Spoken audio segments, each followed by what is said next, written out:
Good evening and welcome to Livid Comics Lair. Tonight's guest is an independent comic book publisher, creative. He's got two Kickstarter campaigns actually going right now. One is Atomica, God is Red Omnibus, and he also has The Hostage. And we're really interested about that one because, as you know, our co-host Rogerio is from Brazil, and this particular story takes place there too. So we have some good insight on that, and it should be pretty fascinating.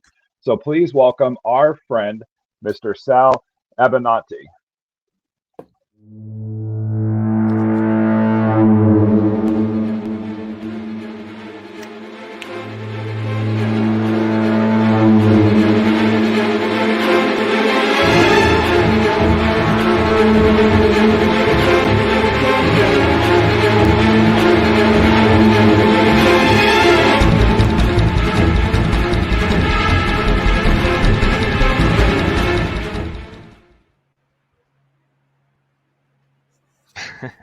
Hey, You're going, hey Rogerio. guys. You got your thumbs up.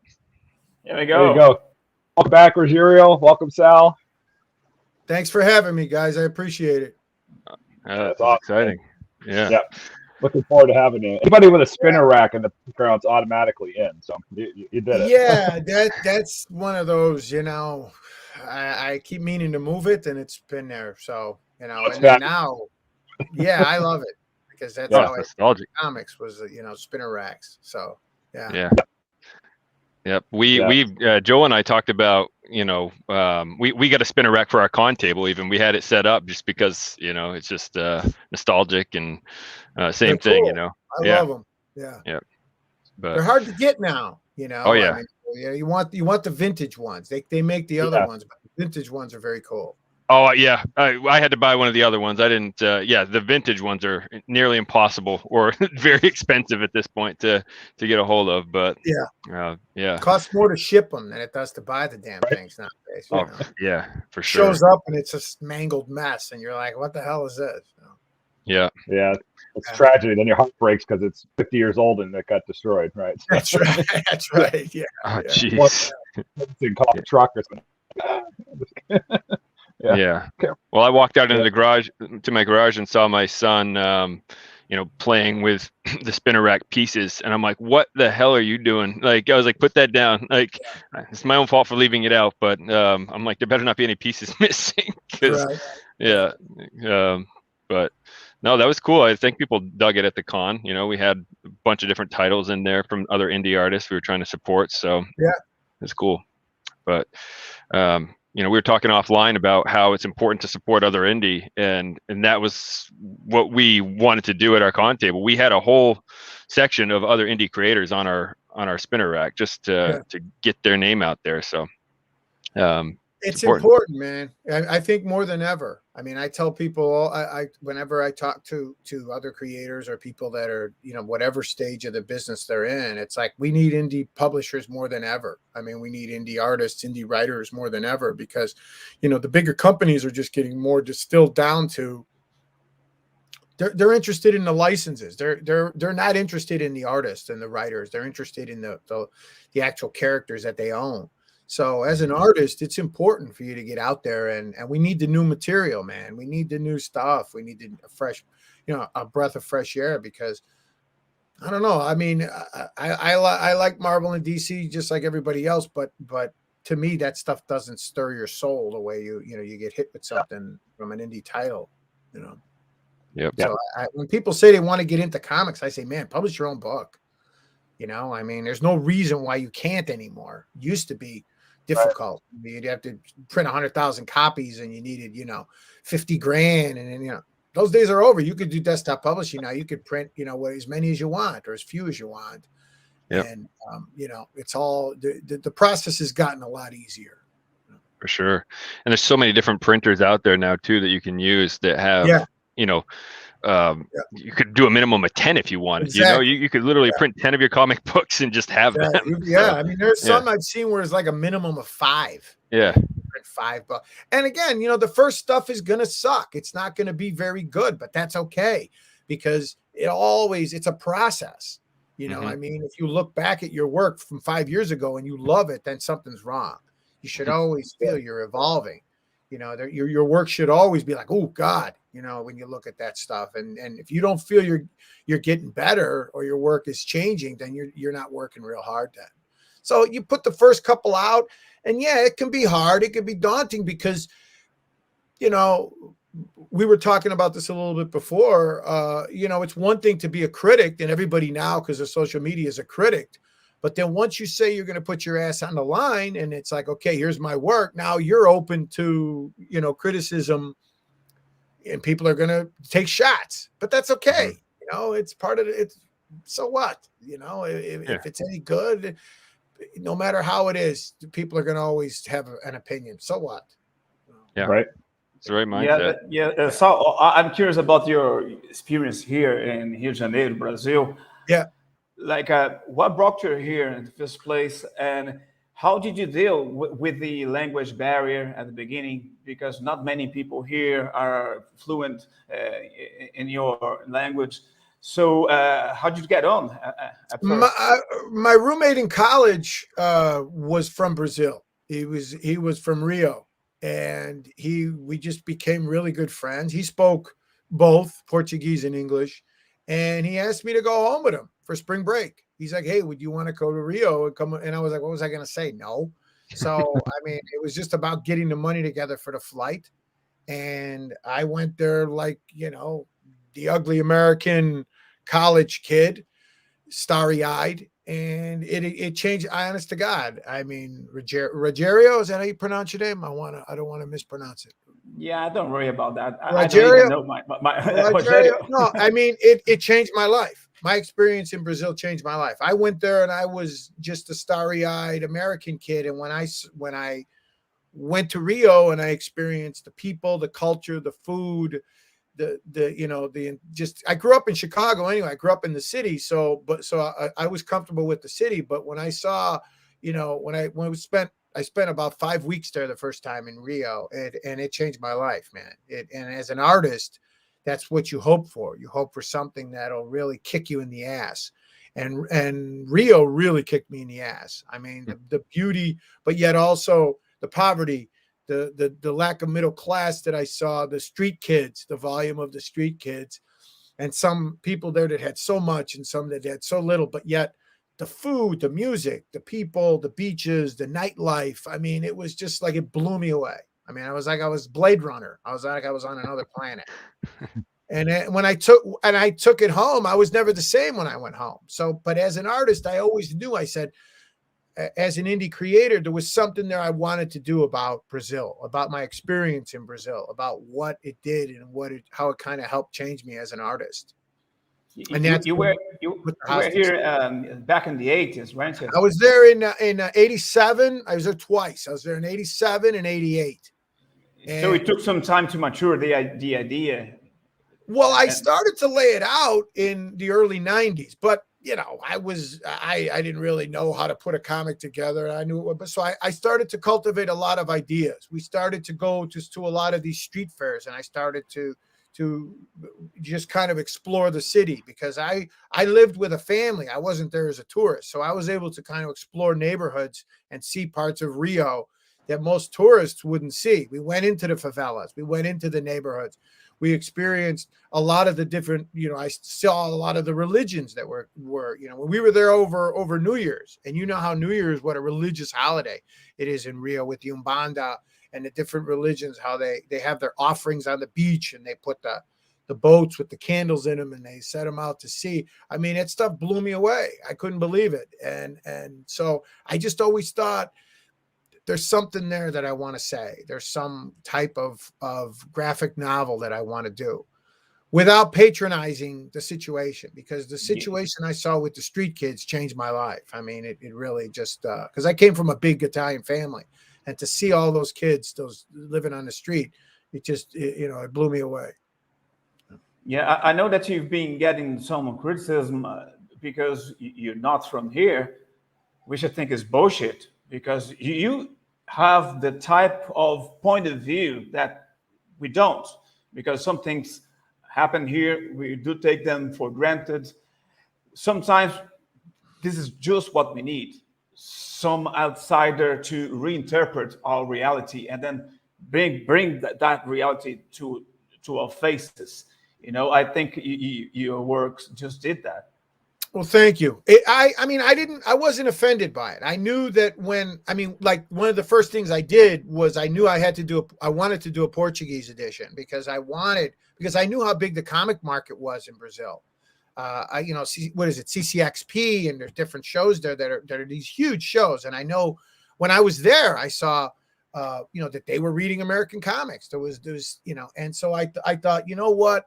I don't know what the response is going to be from, in Brazil, but I want to, I have to do a Portuguese edition. So I hired a Brazilian interpreter, and I worked with her. Kelsey Trotter was her name. And she'd spent, she lived in Brazil a lot of years. So, and I ran it by her and I said, look, is there anything here you feel is too American, the sensibility of it or the language of it? So if you want to reword it or you want to rewrite it in a way that sounds, doesn't sound like an American trying to sound point. I said, I have no problem with it. So I did it as a PDF just to say, look, you don't have to buy the book. Just if you want to read it. And yeah, I got some criticism, but I also got some people that from Brazil that were cool about it, that they were just like, wow, this is kind of cool. It's a horror book. It's not a political statement about the situation in Brazil. I'm just, and at the end, I kind of state why I wrote the book and how it affected me and what, it just spoke. Look, as an artist and as a writer or as a musician, that your best work comes out of something that has some type of emotional leverage in your life. It could be heartbreak. It could be a bad experience. It could be a good experience. It could be a life-altering experience, a family situation, autobiographical, because that's something you know better than anybody else and something you're going to bring some emotion to. It's not going to be another guy with a cape. In Europe, they always make fun of American comics because they call it guys in capes. Because, if you go to Paris, some of the biggest selling comics are Westerns and detective stories and things like that, because they think the superhero stuff is very American and very, kind of one dimensional. So when I wanted to do something about the hostage, was more like, it was really a labor of love. I mean, I didn't expect, people to wrap their arms around me and give me a kiss, because I had people in my family that read it and were like, hey, I don't know what the hell's going on. It looks cool, but I don't know what's going on. And I'm okay with that, because my art style isn't isn't the house style, at Marvel and DC. But when I approached the situation with Rio de Janeiro, I knew what was coming, Rogerio. I knew the Brazilian market, and especially I kind of felt like, okay, I'm going to get a little bit of a beating here coming at it from the American point of view. I think if I was, from Brazil, because I got a lot of that feedback, and I was okay with it because none of it was hateful. It was just like, hey, what the hell happened, or what happened to you when you were here, and I was like, guys, I don't want to patronize you, but I love Brazil. I mean, I cannot stress that enough. The reason I did that book was that Brazil changed my life. Yeah. Yeah, it's also a nice way to say thank you, because I think that you're paying a tribute to your experience when thank you. I mean, it was, again, that was the motivation behind the use of color. I wanted to approach it from a point of view of the color and the textures and of the kids. And I still see those kids in my head. I mean, I saw those kids in my head every day, and it spoke to me. And very few times in life do you have those life-altering experiences. Every once in a while, your kids being born or, things like that. And Brazil was one of those life-altering experiences. So I thought, man, I got to do something here with this. If someone says that you're not from that place and you cannot represent that place, it also means that you cannot write about a maniac because you're not one. Yeah. Wouldn't make any sense. I mean, the people of Brazil. I mean, there's a lot of pride in their country. There's a lot, and they'll defend their country to the end. So if they perceive a slight, I get it. But I was always just like, read the book. I mean, and if you still think that I'm attacking, or I'm, in any way, it's a negative statement against Brazil. It's like, it's not. I didn't just say, let me see what would be a cool subject matter. Oh, let me pick homeless kids. living in this. That wasn't what I did. I didn't pick the subject matter because I thought it would be cool to draw. I picked the subject matter because it was something that I had some emotional leverage there, that when I sat down to draw those kids and those compositions, it kind of, it evoked what I saw and how I felt, and how it was a major kick in my ass when I was there. Yeah, your lines are very emotional, and we can feel that. It's like you were enraged, and some of the panels are so emotional. It's like this man, he was really sad on that panel. He was enraged in the other one panel. The way you choose the coloring, the way that it's like you said in one of your interviews that an editor called your work disturbing. Yeah. That can be good sometimes. That's good to me. Well, it goes back to what I said before. You get pissed off and you get angry, and that's good because that motivates you. I mean, the best art comes from poverty and anger and emotion and heartbreak. Think of how many great songs were written because some guy got his heart broken. Think about how many great movies were made because the guy was broke and he didn't have any money. Because that kind of evokes that kind of emotion out of you. And that's what I poured into The Hostage was, I couldn't get arrested at the time. I couldn't, publishers told me to fuck off in droves. And so I thought, you know what, I'm just going to do it myself. I was working as a bartender. So I said, you know what, I'm just going to publish it myself. And if it sucks, it sucks. If it doesn't, it doesn't, so you got to see what happens. Exactly. Just chase it. Right. So, yeah. I was very excited that we reached, that to do The Hostage. It was kind of like a labor of love, and to finally get it out and get it finished was very exciting. Yeah, I know. I mean, obviously we want to focus on Atomica here tonight, but you and I started chatting back when Hostage was still live, I think, at that point on Kickstarter. And I knew with Rogerio on the show, that would be, a lot of fun to intertwine there. But is there, with the Kickstarter ending for Hostage, is there a plan to go beyond that, to distribute it through like Mercury? No, you could still go on the page and get it. I mean, I ordered a lot of extra copies because my intention was always to go through Diamond, was always to try to get it in the comic stores. But with an indie title, it's not as easy as a mainstream title. But absolutely, I mean, I'm speaking with Diamond right now to try to get it into comic stores because that was my goal. The same with Atomica, but with The Hostage, it was really it was a very personal project for me, so that I wasn't worried about whether a lot of comic stores were going to pick it up or not. I just was like, look, I if they give this a fair shake, I think they'll see that it's a cool read and it's not like everything else. So yes, absolutely, it'll be in comics. So I'm doing a Hostage signing this weekend. I saw that, in Chicago. Yeah, nice.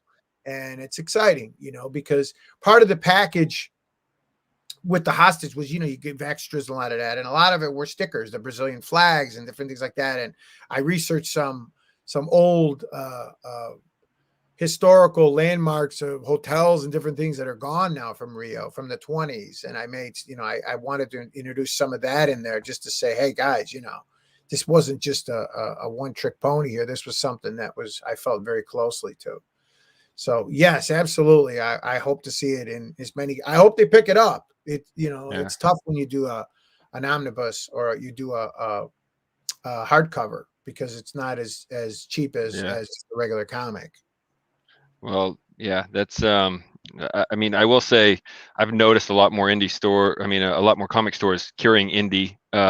My local shop here, they just moved locations like in the last couple months. Their old location, they didn't have indie anywhere, and I was like, oh, that sucks. And I've talked to the manager about it, and now their new location, they have a whole section of just indie comics, and I'm like, this is awesome. I mean, it's the same with Brazilian publishers. I approached a couple Brazilian publishers to say, you could do it for free, guys. I don't want anything. I mean, I would like to see it published in the Brazilian comic market just because it would be thrilling to have it, published over there.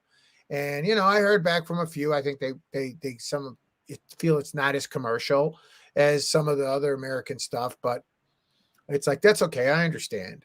You know, I mean, they go for what's going to sell. I mean, it's a business. That's how it goes. You know? Yeah. It's very hard to know what's going to sell and what's going to be stranded. Yeah. Once it starts selling, then they're like, oh, hey, we knew it all along. Yeah. We knew it was going to Exactly, be great. And you're like, yeah. Okay. That's all right. And I get it. I don't take it personal. When you're an indie publisher or you're an indie or you're an artist, period, you don't have any feelings left anymore. You just, if it's you either love your stuff and you're either, you know, those days of taking shit personal and worrying about what people say. It's like what you said about Mark Mignola, for example. He was rejected all the time until he made it big, and everybody loves him now. Well, people want. Well, what kills me about the industry, and this is true in any industry, the music industry or any industry, is everybody claims to want what's new. But yet you show them what's new and it scares them. They're afraid to take a shot because they want what they're comfortable with. People don't like to see things they're not comfortable with. Editors tend to pick styles that are similar to what they like. So if you want to get it, you know, you go to a certain editor and he likes Jim Lee and you draw like, you know, Mike Mignola, they're not going to hire you. They want a certain style. And it just all depends on who you go to, which is why I say, you've got to kind of shuffle the deck. And the way you shuffle the deck as a creator is you got to just say, fuck you, man. I'm having my own party over here. And if you want to come, you can come. If you don't want to come, I'm not going to kiss your ass to be invited to your party. So just publish your own book and you see what happens. You know, you change the dynamic that they start coming to you instead of you going to them all the time. Because I did all that, man. I stood in all those lines. I went to every portfolio review and, work on your perspective and you look like you had a good time with this, and you get some of the most horseshit advice that you're ever going to get of guys that just want to tell you how to be in comics when they don't even know how the hell to be in comics. You know, most of these editors who are there are doing portfolio review because they had to do it just to get a free ticket to go to the con. So I started to the point, it got so bad, guys, that I used to get in fist fights with editors because I disagreed with them so much. And that's when I knew, I'm like, all right, I can't do this shit anymore. I gotta, you know, where I would say, you're full of shit. You don't know what you're talking about. And guys like you were making room for me. You know, I used to get all, you know, time to get out. You know, you're like the guy at the strip club yelling at the strippers, time to get out. You know, you think you're too good for me. Nah, I don't want to be that guy. You know? Self-published, man. Just self-published. Yeah, well, I mean, think about like even you know, I remember watching a documentary about Todd McFarlane, and he was talking about how Marvel, when he was doing Spider-Man, basically he was trying to have stuff come out of the panels, you know, and they were like, you can't do that. And he's like, well, why? Like, why? Yeah. It's just like, you know, you always hear this, he was ahead of his time, you know, or, you know, he or she was ahead of their time. It's like, well, but you got to be, you know, willing to accept change. But yeah, like you said, people are creatures of habit, right? So they like what they like, and something different comes along. And I think what you said nails it, though, right? Just do your thing, do your style. Don't try to adapt to what everyone else is already doing, because then you're just going to fall in line, basically. So it's and as an artist, look, you have to just find your own voice.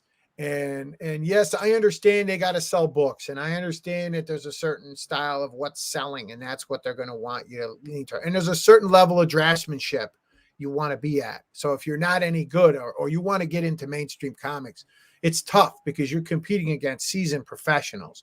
You know, if you want to be a cover artist, you know, you're going up against Alex Ross and Bill Sienkiewicz and Adam Hughes, and those guys have been in the business for a long time.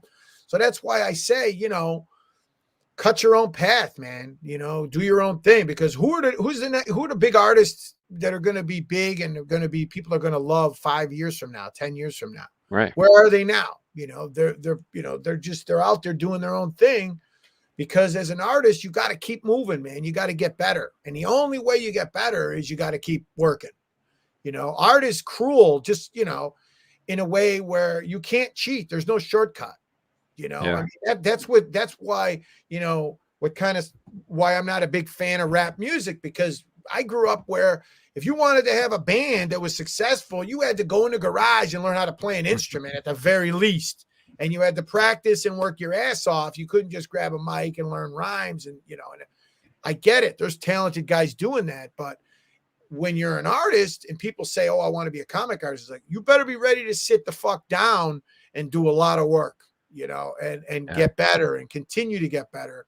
And don't show your work to your mother because she's going to tell you you're great. It's always, Show it to other artists who are going to hand you your ass, who are going to go, I don't know, man. Well, what the fuck's going on over here? Or here, take a look at guys that are good.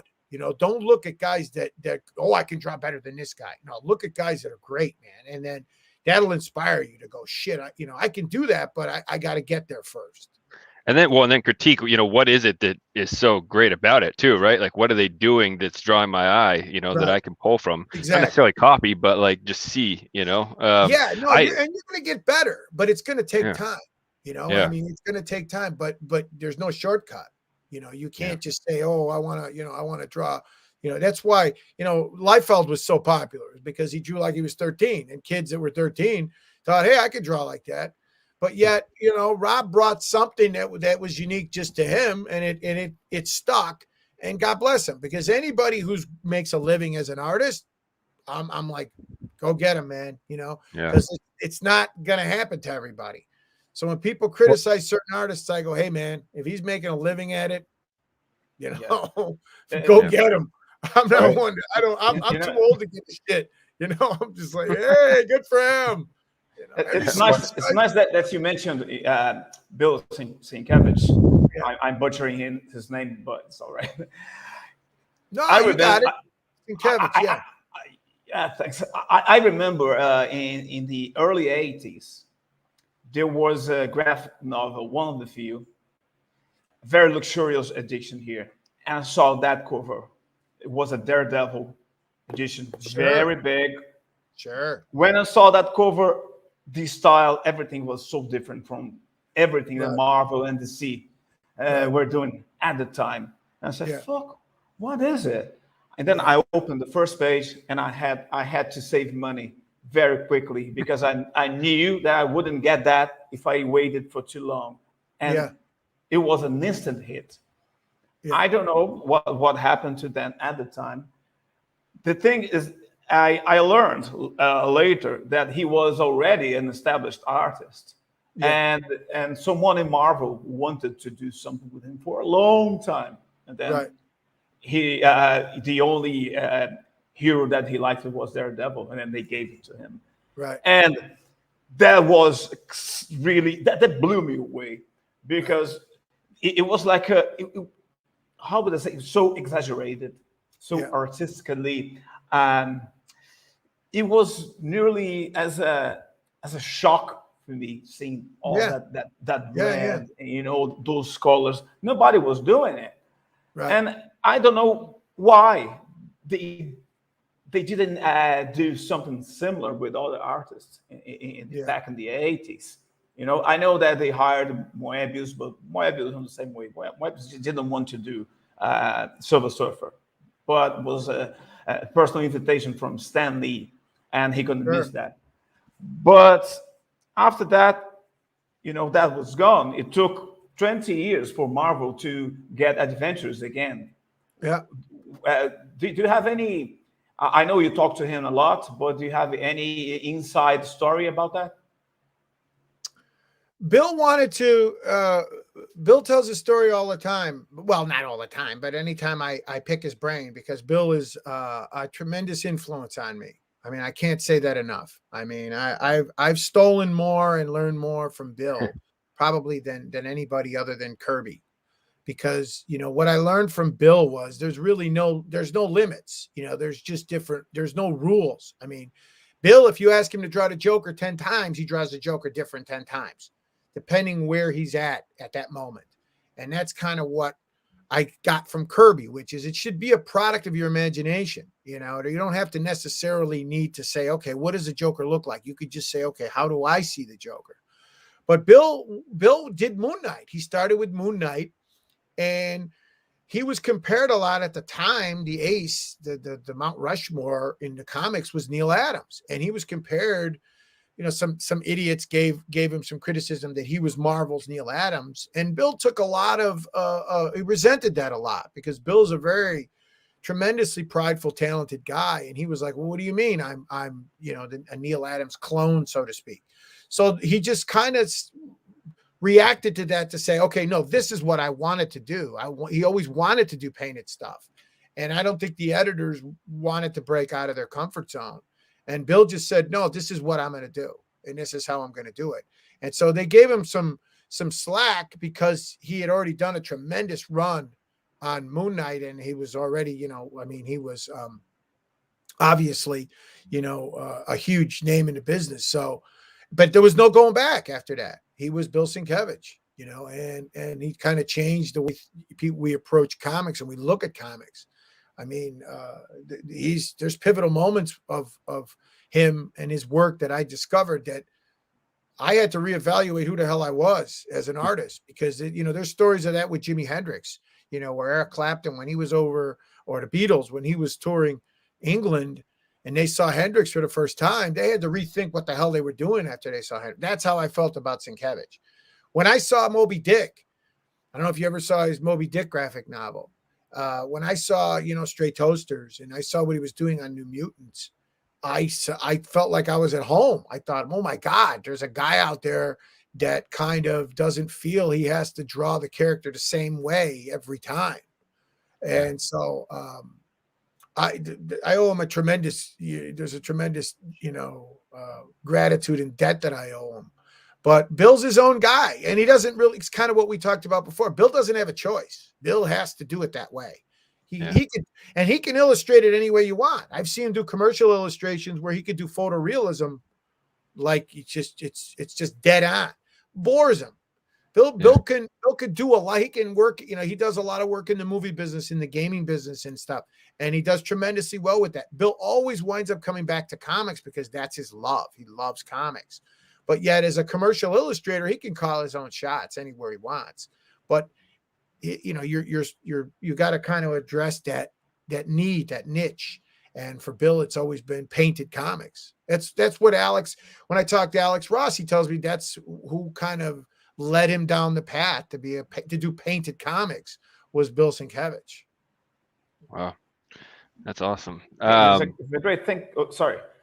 Nope. Because those guys, they are not attached to that formula of delivering a page a day, because it is impossible to do a page like that in one day. If they do, right, my God, you know, I'm going to stop drawing now. It depends. The styles are different. You know, Alex is a machine. Alex knows exactly what he wants. He does it all in his layouts. He does it all in his thumbnails. He's got it. You know, he's a scientist, man. He's like a surgeon.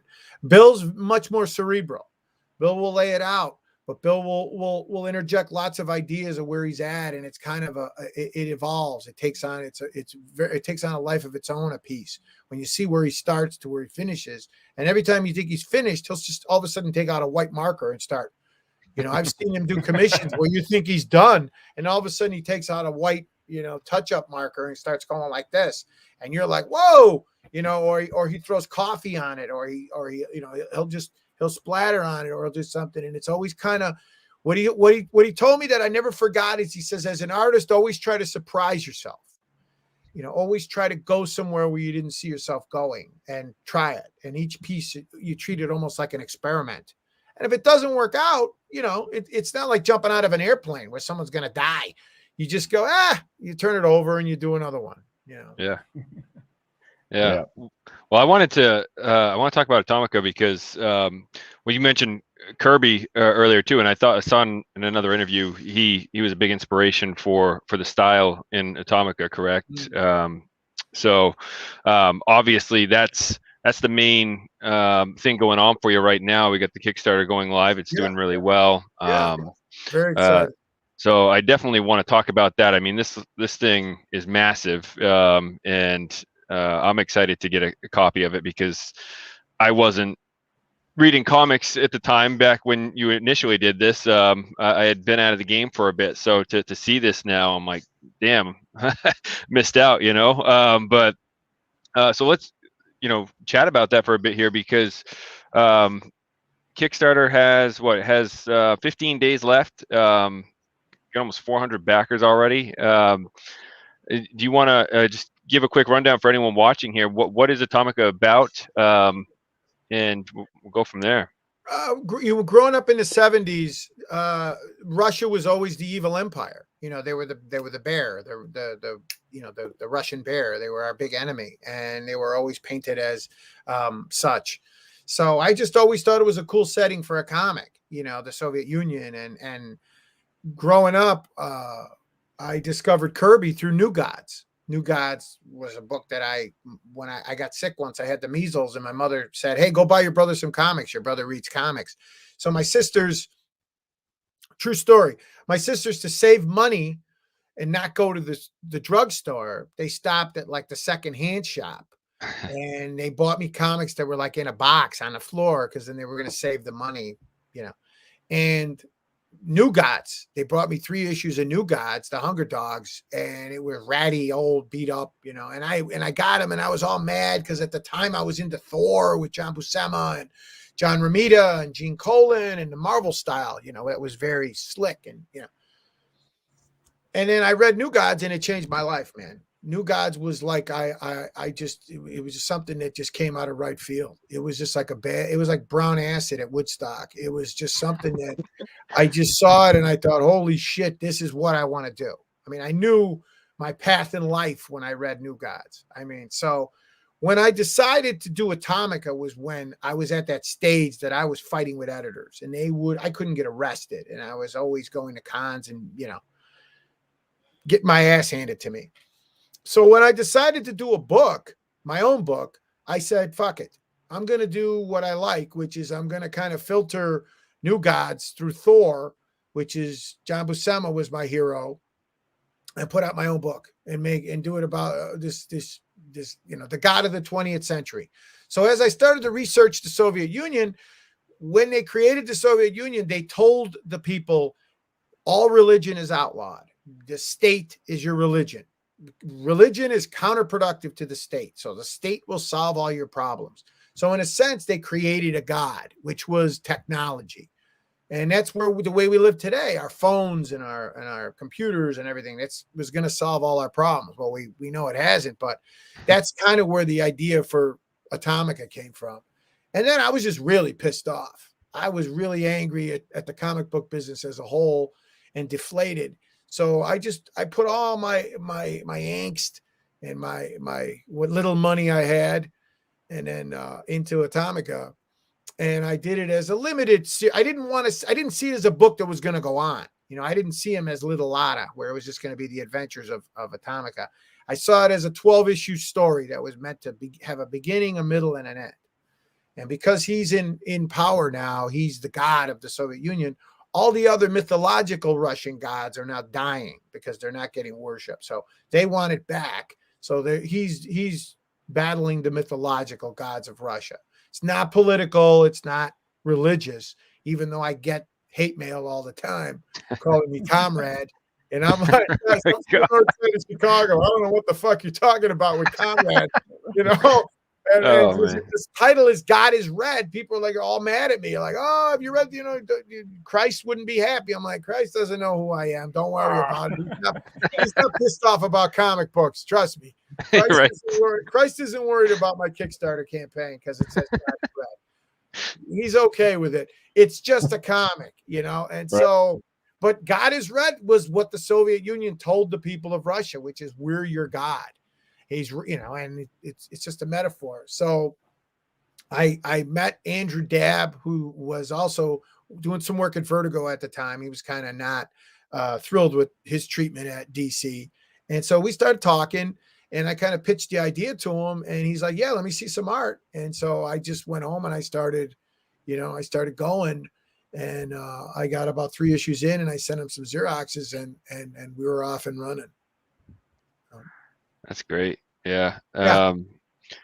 So you can measure your success by the amount of hatred you have from people, because if you bought 10, you please, like tenfold.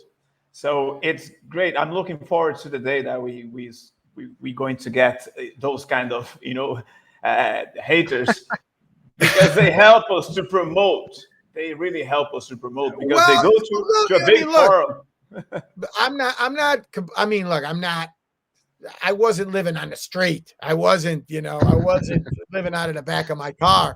I wanted to be a comic artist, and it just didn't happen. I mean, it's like saying you want to play shortstop for the Yankees. Not everybody's meant to play shortstop for the Yankees, but you either want to do it and you pivot and you find a way to, it may not be perfect. I wanted to go through the front door, guys. I wanted to draw Luke Cage fighting Black Mariah and have the Eternals and Conan and draw all my heroes that I love. Wasn't going to happen. I mean, and so, but I knew that, all right, well, life is, they give you lemons, you make a whiskey sour. What are you going to do? Or you just, what was I going to do? Become a plumber or an underwater welder? I mean, I was going to be a fireman, but, I didn't like Dalmatians, I guess. So I didn't become a fireman. But, it just didn't work out that way. I had to do it. I had to be an artist because it was what I loved. You got to this shit's got to be in your blood, man. Or you know how it is, guys. I mean, we say it on almost every show. Yeah. You wouldn't be doing this if you didn't have that leverage that's there. If you weren't bitten by a vampire, you wouldn't fucking be talking to me about Atomica right now. You do it because you love comics and you love, the medium. It spoke to you that way. And so that's why I never apologize for this shit. Nothing pisses me off more than when people go, "Oh, you're into comics. Would you never grow up? Or you're a geek?" Or this. And it's like, don't fucking say that in front of me, because I tell them, I go, guys, it's like, I don't know where you got that crazy idea, because some of the most talented people in the world work in comics. So grossing movies right now, right? That's kind exactly. Of I mean, that's every movie or TV show out there is, even if it's not a superhero comic, it's a graphic novel. But guys, I wish that translated into people buying comics. I mean, it pisses me off when I see the Avengers make $1 billion, and I'm like, yeah, but most people that go see the Avengers don't even know that it was created, as a comic book. Most people that don't know the Black Panther was created by two Jewish guys that worked at Marvel, in the 60s, Kirby and Stan Lee. They just think this shit just fell out of the air, because the big companies, they don't want you to know the source material. They don't want you to know that Iron Man came from a comic. They want you to believe that they somehow feel that that's going to cheapen the image of you buying the toys and the bullshit and spending $20 to go see it as a movie. When people go to cons and they brag to me, about, oh, we got 150,000 or attendance, or San Diego or Luca or the one in Brazil where it's 250,000. My first question is like, hey, did you buy any comics? Because if 1% of those people bought a comic, you wouldn't have the comic business, struggling, and creators trying to figure out how to, make a living because to me, it's the greatest medium is still, that tactile feel of having a comic in your hand. And for kids, they actually got to read something. It's not just a video that they look at. My kids don't want to read shit anymore. They want their iPad, YouTube. Yeah. Right. Yeah. Yeah. No, I think every one of us could talk about, memories from comics as a kid and like what inspired us, and, specific incidents of, our childhood, basically. Right. I mean, it's in all of us. So it's just, it's sad that, it's to the point where, like you said, it's, we want comics in these kids' hands or, adults' hands. Like, we still read comics, all of us, right? So it's and it's a lot like, Alan Moore had a great quote of, the fan, the public doesn't know what it wants. As an artist, you got to show them what they want. Otherwise, they wouldn't be the public. They wouldn't be the people buying the books.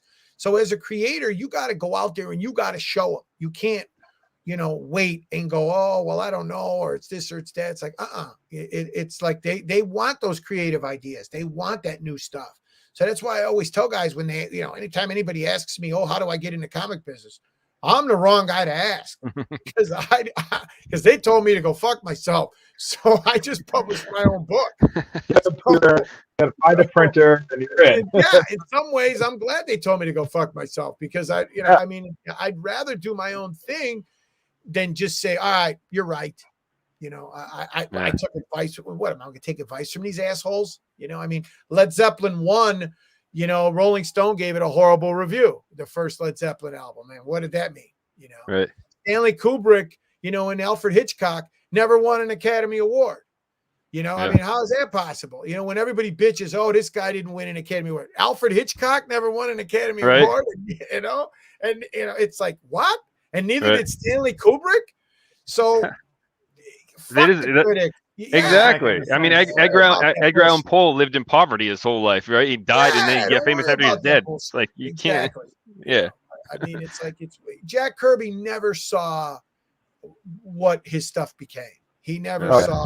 He was just another creator to them.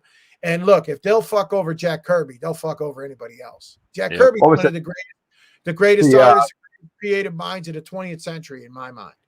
That think of the Wally Wood cover that just sold for $860,000, and he got $15 for that, right? When he did it. Oh, yeah. 2/3 of Kirby's art he never got back. It was either thrown in the garbage or it was out the back door. It was the editors took it home and this and that. So it was a situation where he never saw any of the money from the Avengers or any of these creations, the Eternals or Thor, or any of the stuff that, any of those hundreds of characters he created, thousands of characters he created. He never saw any of that, but he did it because he really didn't have a choice, man. He if you ask those whenever I was fortunate enough to speak to any of the older artists of the silver generation, you ask them why they were doing it. It was like they had a mortgage or they had kids or they had they were married. They were making a living. They didn't see it as they were changing the world. They were just artists that were trying to make a living. Yeah. We've been talking to some indie artists about doing things a little differently when we bring them on for deals. So we could offer a Ruggiero deal while we're on. Just kidding. But you either pay a flat page rate, right? Or you say, I'm going to do a little bit lesser page rate where you're getting a back end deal in perpetuity for anything that you create. And and if you really believe in the project, and to your point, if you were Jack Kirby and got a 5% royalty on every single thing you created in perpetuity forever, and your family did, that might have been a better deal to take $12 a page versus $15 a page, and then get 5% forever. And some people think out of our mind thinking about that, but I know in the music industry, a lot of times the back end deals are better than the front end deals. So that can sometimes pay off if the project is really great. So so it's just some way to think about it. But some of the indie guys aren't thinking like that. They're like, they'll never work in the indie world. It's like, how many indie things become freaking huge, right? I mean, a lot. Half. Yeah. And if someone rolled the dice and said, fuck it, I'll just take 5% everything forever, eventually you might hit something, right? So never know. Yeah. Right. So think about business stuff. Fun stuff. So I was looking at some of the tiers or the stretch goals that we've seen unlocked for Atomica. Again, it's crushing right now. So we got actually I can share my screen here. Yeah. I was just I'm sitting here looking at it by myself while you guys are looking at my face. I'm glad you know how to do it, because if I try to share my screen, Pornhub will probably pop up. Backdoor Bonanza will probably pop up, or Christy Canyon video. That's what that asshole's doing. Oh man, that would be a nice viral video for us, though. Candy samples, retrospect. Oh man, so we're seeing a lot of the trading cards getting unlocked here, which is awesome. We see the bill card right there that was unlocked. The Alex card. The deluxe hardcover. I saw that. That's freaking awesome. It's doing really well. I'm tremendously appreciative to everybody that supports, at any level. I'm thrilled that we got to do the hardcover, because absolutely that was my goal right there. Was because it was always the goal was to put it all together, because when I did Atomica, I was doing a lot of shows at the time. I was doing like 3 shows a month at the time. So I would nag everybody, anybody who I saw, who I loved, I hit up for a piece. It didn't have to be a cover. It could be a piece. It could be a pinup. It could be a back cover. And I paid everybody. I wasn't looking to just go with my hat in my hand kind of thing. And I was fortunate enough to get a lot of guys that were tremendously, I was tremendously appreciative of them. And so when I did this, I was excited to be able to include everything, because at the time that I put the book out, I was publishing it myself, and then the issues weren't coming. They were getting kind of staggered, and I was losing some momentum with the stores that were buying it.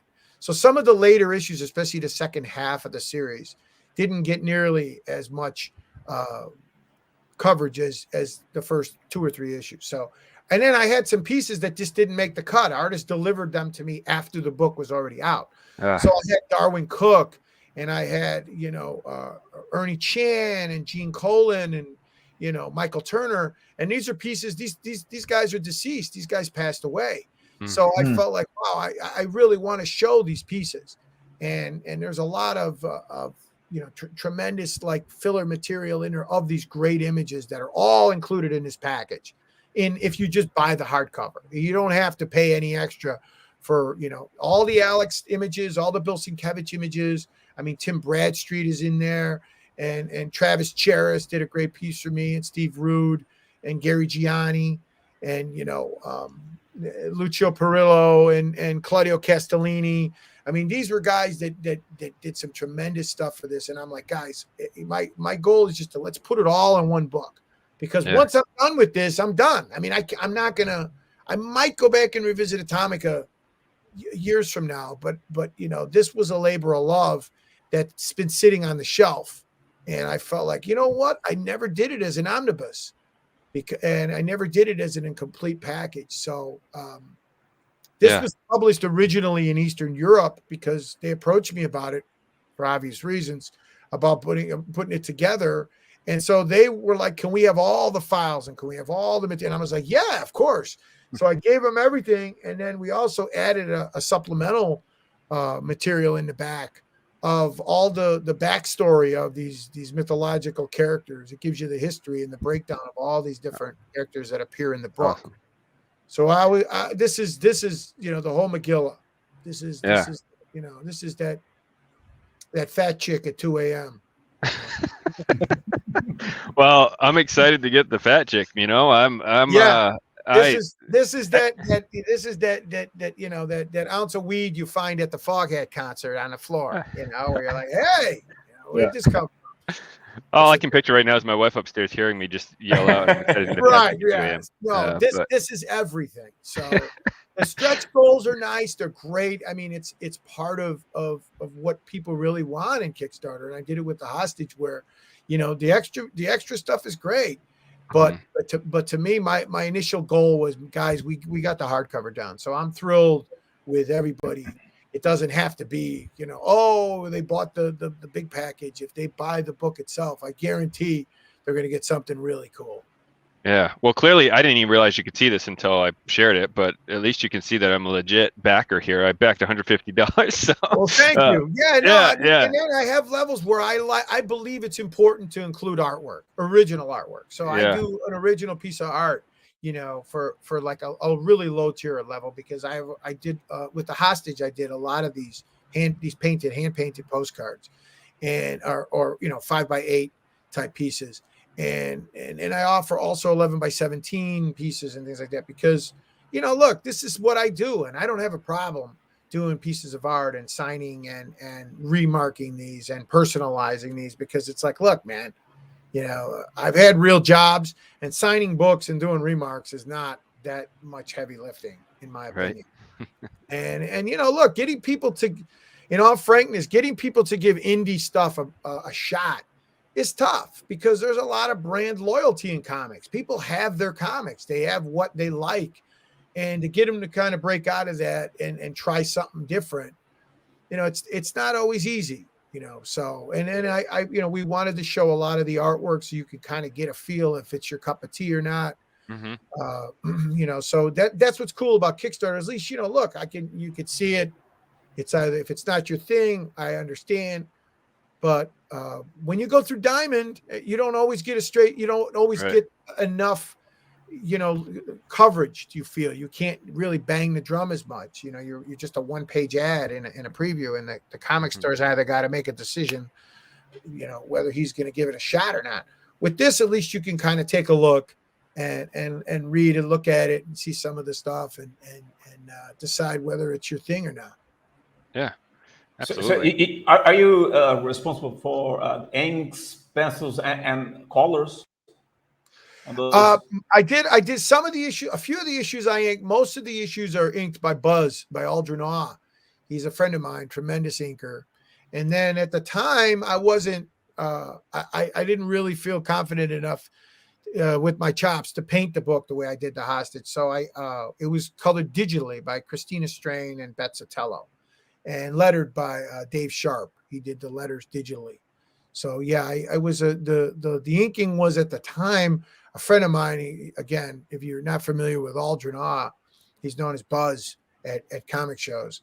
He's one of the finest inkers in the business, in my opinion. And I just wanted to give it a fair shake in terms of having it a professional draftsman approach it and tighten up the lines and give it a polished look.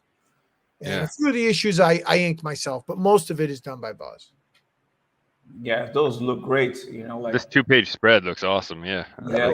Yeah, those are the frozen Napoleonic soldiers that were frozen in the ice in Russia.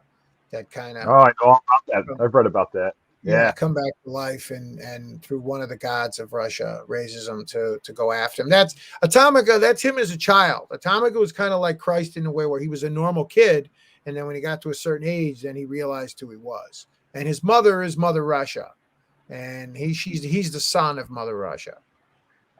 I'm excited. I don't know much about Russian mythology. I'm excited to read this to learn too. They got some pretty cool characters. I mean, the more I researched it, the more I realized, like Greek mythology, there's a lot there. They have a lot based on folklore. They have a lot based on spirits. They have, they're not as lofty, a lot of the gods, as the ones in Greek mythology. A lot of them are based on more local traditions and local folklore and local, spirits and boogeyman type stuff because Russia's such a large country. There's like 13 time regions, I believe, in Russia, 11 to 13 time regions. So Eastern Europe to Western Europe, the cultures are so different that I wanted him to kind of travel through Russia and experience the different, some of the different characters, the different gods. Yeah, Napoleon left his men for dead out there. There's a book called The Diary of a Napoleonic Foot Soldier that talked about that, where Napoleon basically showed up and then he took off and then left without provisions and supplies, and they walked back from Russia to France. Right. They walked during that war, and they talk about the cannonballs, skipping across the ice and taking out legs and all kinds of things that the soldier had written in this book. So if you get a chance to read that, it's a fabulous book. So it's really cool to see that in a comic because I've never thought of that. I've never seen that. So only I probably would know that because I'm a geek on history. So and then ironically, the same thing happened with the Nazis. When they marched to Moscow, when they marched all the way across Russia, it was the same thing. That in the winter, they just waited for winter to set in, and then the winter they withered away, and then they starved. The supply line got stretched so thin that the Nazis, that's what did them in, was the Russian winter. So, and a lot of the Russian people it's very rural culture. I mean, it was 95% illiteracy at the turn of the century in Russia because it was a very agricultural country. It wasn't very modern at all. So it's changed a lot over the years. I mean, but again, I'm an Italian guy from Chicago, so I'm not people that get bent out of shape about the Russian pitch. It's like, I just always thought it would be a really cool setting for a book. Well, it's so original. It's just, you don't, like Joel said, you don't see it. So it's just a cool concept. So thank you. I'm excited that I'm getting these coins. I didn't even realize that till I just saw this. So it's another it's born of Kickstarter, where people that are the Kickstarter fan base, the Kickstarter supporters. It's a really unique thing, you know, where they like a lot of the extra stuff, and they feel it's, you know, it's cool as an indie publisher to feel you have that direct connection with the supporters, because you get a lot of feedback. I love to read the messages, good and bad, and the support responses, and they tell you what they like and they tell you what they don't like, and they like all this stuff, you know, whether it's we're doing it. And I learned from the hostage to expand on it, do even more. You know, with the hostage, I offered, you know, a PDF in English and in Portuguese, and a sketchbook, and stickers and bookmarks and postcards.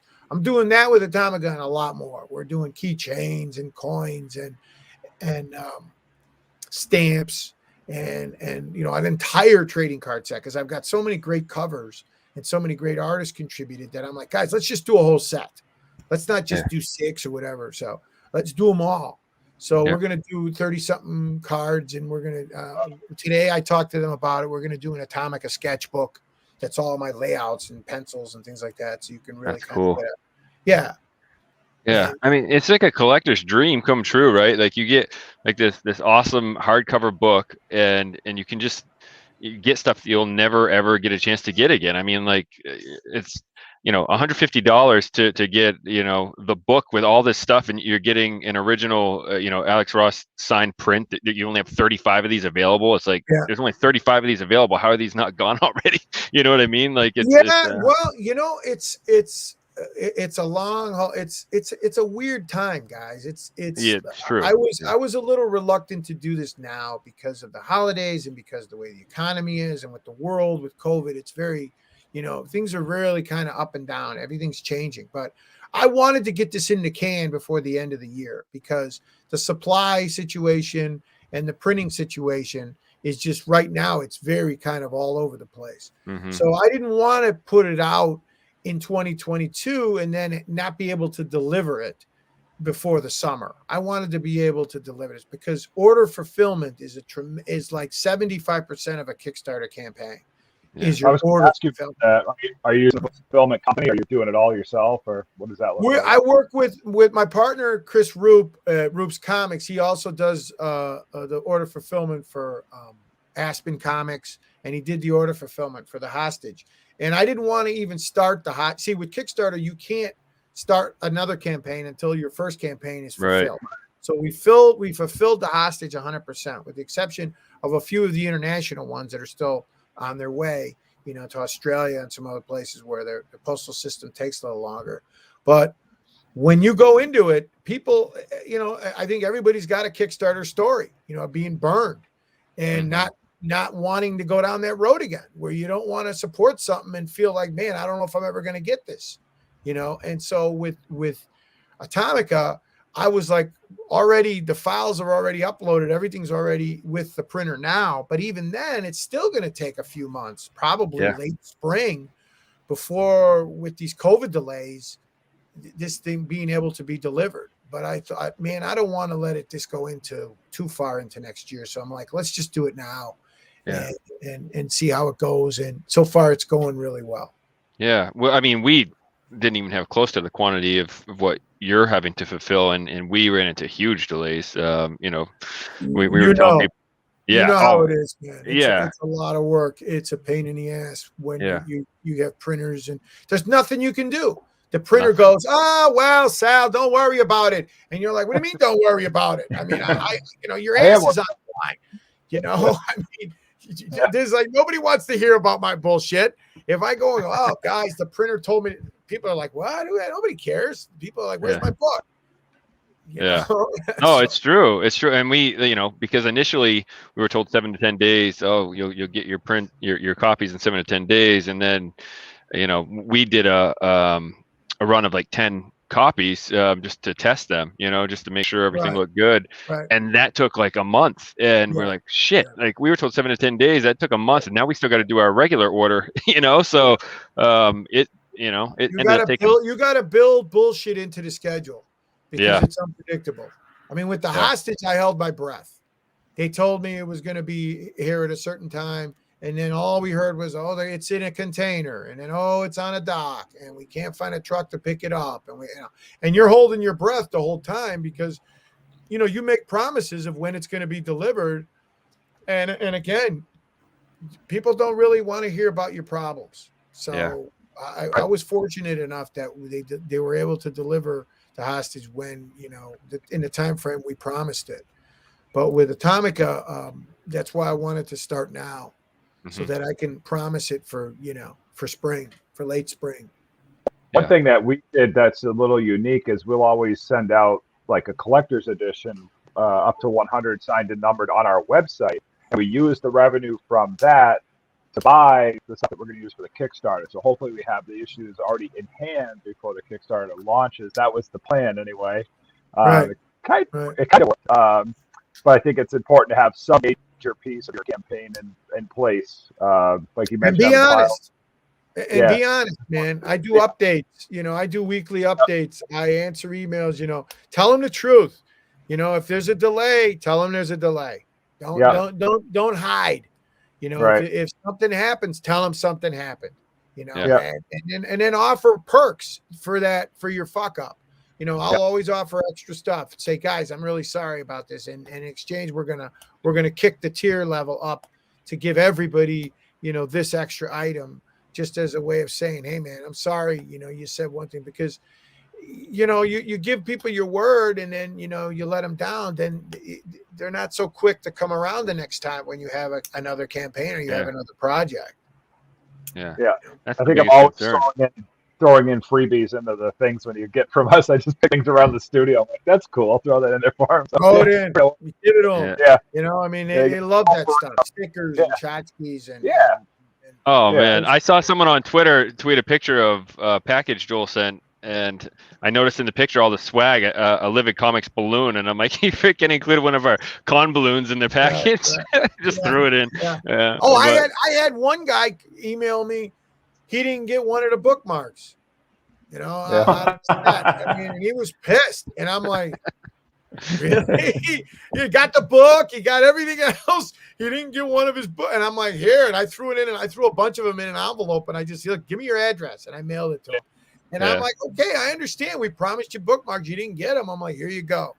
Now you got plenty. I was a little surprised, but okay, you live and learn with Kickstarter. Man, especially when you back a lot of campaigns too. I don't even go back and double check. Who knows if I got everything I was supposed to get? I don't, I like the campaign and I back it, and then I open it. I'm like, oh, this is cool, and I'm like, I backed this months ago. I don't remember what the hell was supposed to be in this. So but... Sal, that's bookmark. That's what he's saying, Sal. Just right. The best advice I can give anybody with Kickstarter is, man, finish the whole project. Yeah. Before you even think about doing Kickstarter. Because no matter how much you plan or you have it in the pipeline to be done, you know how it is, man. Life always has a way of sneaking up on you, and shit happens. So I see a lot of Kickstarter campaigns that I mean, as a grassroots guy, I like to support other indie creators, and I look through, and from big names to small names. If it looks cool, I'll support it. I don't care who the guy is. But sometimes when I go on there, I'm like, this book isn't finished. Right. They show you one page of art and one little pencil, and you're like, guys, you want how much money? And you're like, the book. I'm like, I need to see more. I need to see more than one page. I can tell you that. I need something to give me some confidence that, like, no, this book's actually done.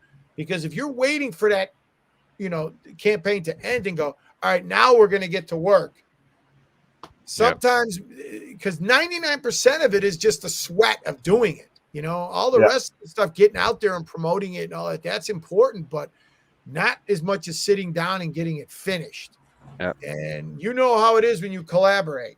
I used to keep a list on my desk of the bullshit excuses I used to get from people I was working with when something was due. Of just the bullshit of, oh, Sal, you'll never guess what happened. And I'm like, oh, great. My girlfriend walked out on me. I blew my transmission. I'm joining the service. I got a lance of boil on my ass or something. I'm like, guys, I don't want to know your bullshit. Where's the pages? Yeah. So that's why you just wind up doing it yourself after enough time. Oh man, you know the bullshit I go through with the artists I use at Livid, it's crazy. It's always something. It's like, guys, these two are my artists. So it's like, guys, I always say, guys, I got my own circus. I got my own circus right here. I don't need anybody else's circus. I mean, I understand it's a labor-intensive business. Yeah. So that's why I'm saying get it all done before you promise anybody anything. And that's huge. Completely done. That's key to it. I mean, that's like a big thing with us here, on our projects. The book will always be done before we launch our Kickstarter, the art, so. Yeah. What if you got hit by a bus, people are fucked, they did your pledge and you're dead. So. And nobody cares. Nobody cares. If I got pregnant tomorrow, nobody would go, yeah, where's my book? Where's my book? Hey man, I just got taken by a UFO took me and they were anally probing me in the UFO for 3. And nobody gives a shit. Where's my book? Where's my book? Yeah, you were. Do you have a good time? Okay, where's my money? That's all they give a shit about. So get it done, man, and then put it out there. So when I see some of these, I'm like, this isn't done. It's not even. It's an idea. They wrote down, this is what it's about. And you want 50,000, you're like, get out of here. Come on, go back. Most people see through that too, though, right? Then, those are the ones that just don't get funded. Go back to work. I mean, it's not easy. It's a very labor intensive business. When you say you want to be an artist, man, it takes, and you got to deflect all the bullshit out of your life and all the distractions. And it's not as easy as you think. People think it's just, come on, you're an artist. It's a big deal. And you're like, you sit down and try doing it. Yeah. I've had to say no. I've had to say no lately, which I didn't do in my past. Like I've had some authors approach me wanting me to do some work for them, and I'm like, I just can't right now. I'm sorry, But when I was a young artist, I'd say, yeah, man, pile it on. They're like, fuck, I got 12 commissions due by December. Like, I'm screwed. Yeah. Plus a day job, plus kids. Yeah. Right. Yeah. Plus you got a family. And then the holidays come around, and then your in-laws don't want to leave, and then hey, listen, my tires need air in them, or you're like, what?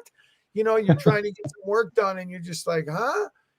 Can you get my my winter boots out of the attic? And you're like, I'm working here, man. Say no. And then the thing that I tried to do is erase the price. Like, well, I don't want to say no, but I'll quote a price that's so high that they won't do it, and then they end up doing it. And you're like, well, I guess the money's cool, but just come up with some bullshit. Just say, hey man, I'd really love to help you. I'd much rather people were honest and just said, hey man, I can't. I'd love to help you. Just true. Yeah. Then bullshit me and promise me something, and then you're chasing them. You got to be that pain in the ass on the phone constantly. And I don't like being that guy. I could have that work, right? I mean, I could do some shit work or that I put out there, but I don't want to do that to anybody, right? So I want to spend time, put out a quality product. So I just say no. I'm sorry. I could see you in February, but obviously it doesn't get a Christmas gift to somebody. But sorry. Well, that's why I try to get like with for Atomica, for example, I do these hand painted postcards and I do these commissions. I start front loading them now. I do them a little bit at a time. If I'm watching a ball game or I'm sitting there or I'm bullshitting on the couch, whatever stuff that's stream of consciousness that you don't really need to concentrate or focus on. I get that stuff done versus. I hear a lot of people warn me about Kickstarter where they're like, hey, don't promise a drawing with every book, because then when the campaign's over, you got to do 100 book, you got to do 100, commissions or 100. And I'm like, if I promised it, I'll do it, but it doesn't mean I can't start them now, so I started them now, I get them out of the way. And then that way, if we promised 100, I do 100, Especially when you're hitting it too, you're going to hit the goal. It's like, might as well get out in front of it. So it's important, it's really important. If you want to do this stuff and you want to build an audience, there's nothing more important and there's nothing more valuable than the repeat, order, because those are people that know your work. They like your work, obviously. So those are the ones you want. I mean, you're sure, of course, the new people, the new audience is it's paramount.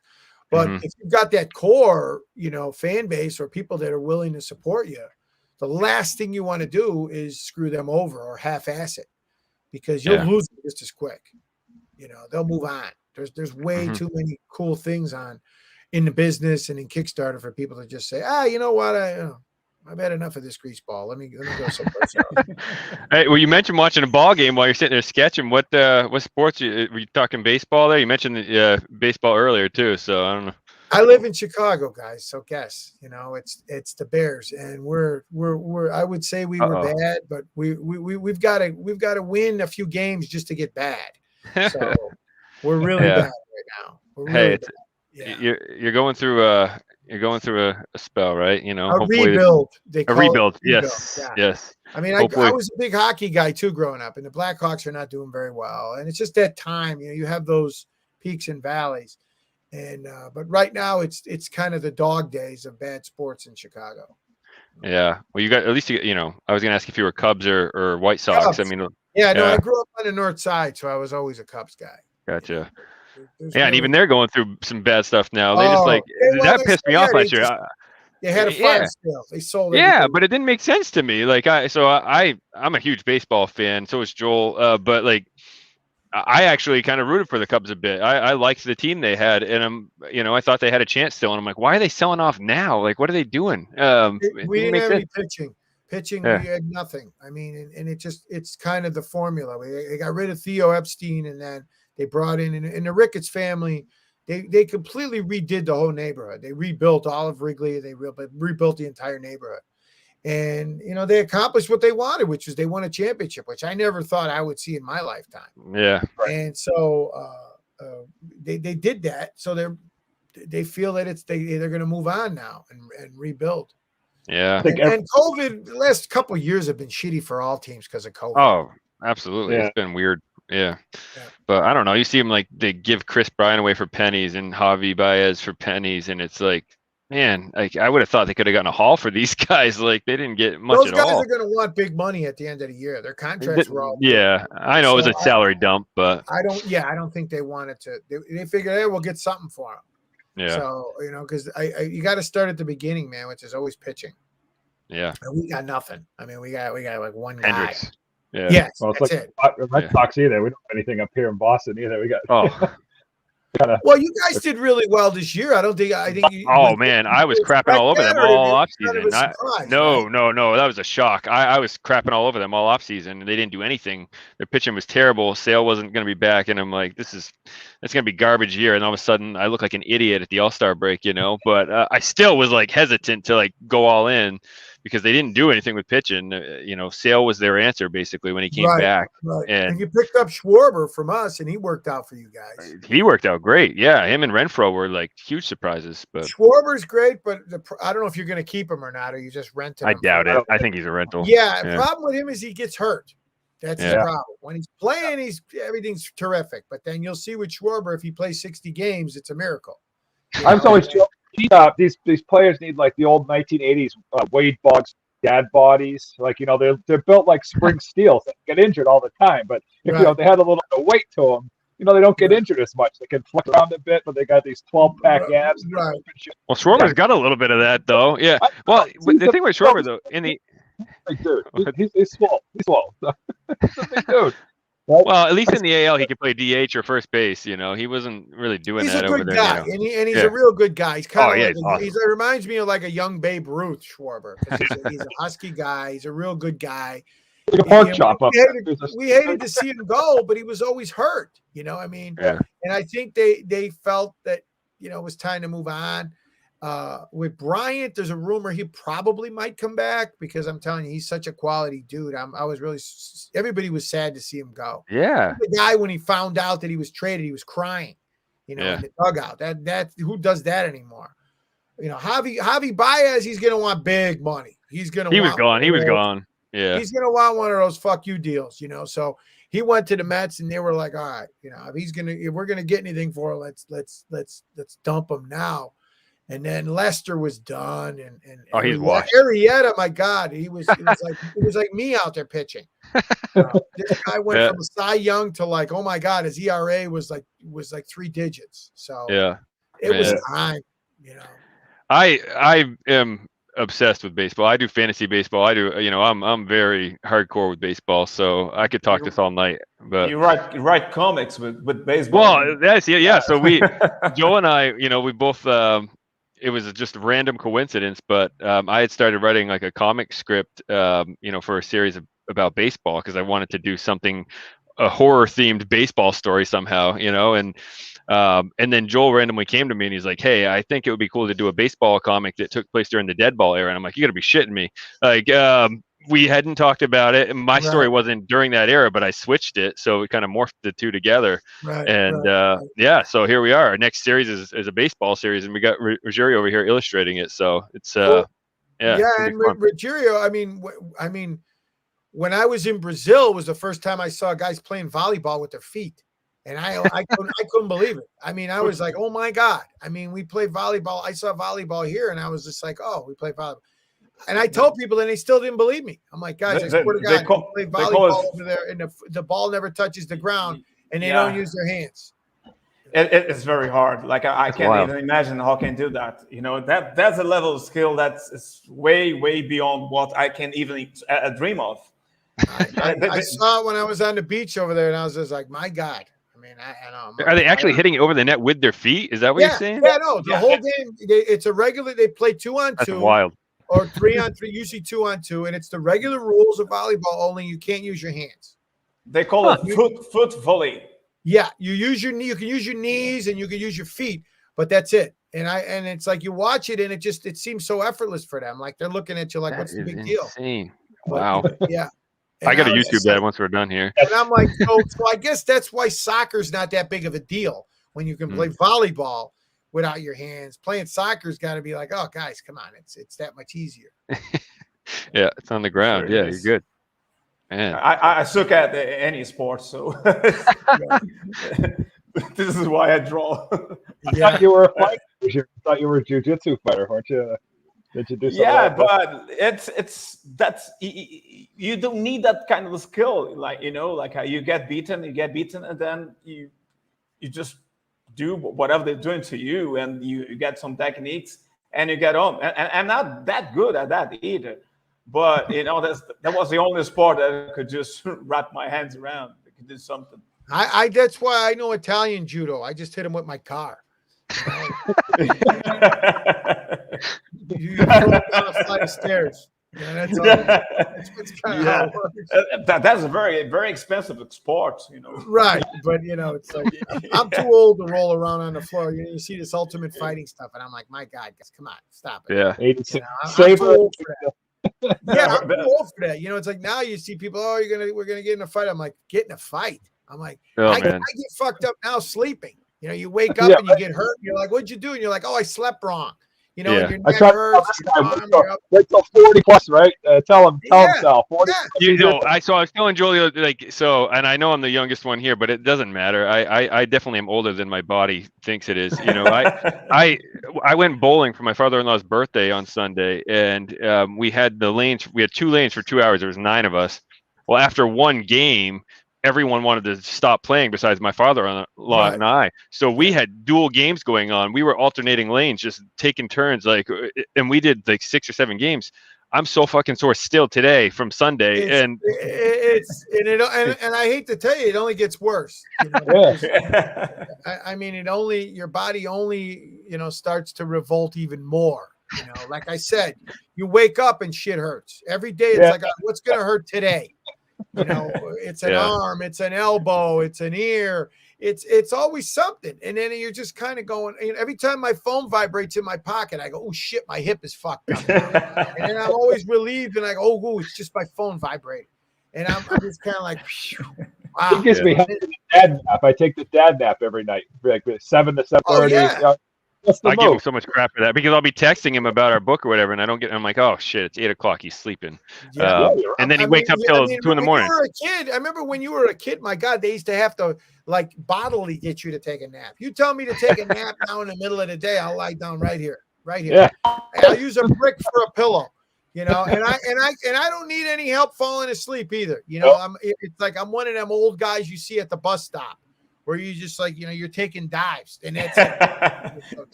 Or how about when you just wake up and you didn't consciously fall asleep? That happens to me sometimes where like you're sitting on the couch and you wake up with your keys in your hand and you're like one of those woolly mammoths they find frozen in the ice. You got your coat on, your keys in your hand, you got gum in your mouth and you're asleep. And you wake up and you go, oh shit, I stayed up late. Yeah, as long as you don't sleep in the middle of a conversation. Right. Okay. But that can happen. I'm an old parent. My kids are always like, Dad, let's get something. Let's get something. Like, listen, I'm 43 with 3 kids and a mortgage. I'm not the height of excitement. That ship has sailed. Like I had 3 of you to help each other. Like that's what the plan. You guys go do your thing. Like guys that don't have kids and don't have mortgages and aren't married, I don't know what they worry about. I got friends that they're none of those 3. And I'm like, so let me get this. You're not married, you don't have a mortgage, you don't have kids. I'm like, well, what the fuck do you worry about? Where you're gonna go eat? It does do that stuff. Or, it'd be really cool is if you had some kids that got a mortgage, they talk you into it, right? Everything that's everybody else wants you to do it. They're like, oh, you gotta get kids. And I used to be able to go see movies that I liked. Right. Just went to the show. If I go now, if it's not a talking pig that goes shopping or some bullshit, I can't go see it because I gotta go. I gotta take my kids. So I'm that old guy sleeping during the Pixar movies when you see me. There you go. Right. I go to movies for 2 reasons: Twizzlers and popcorn. That's it.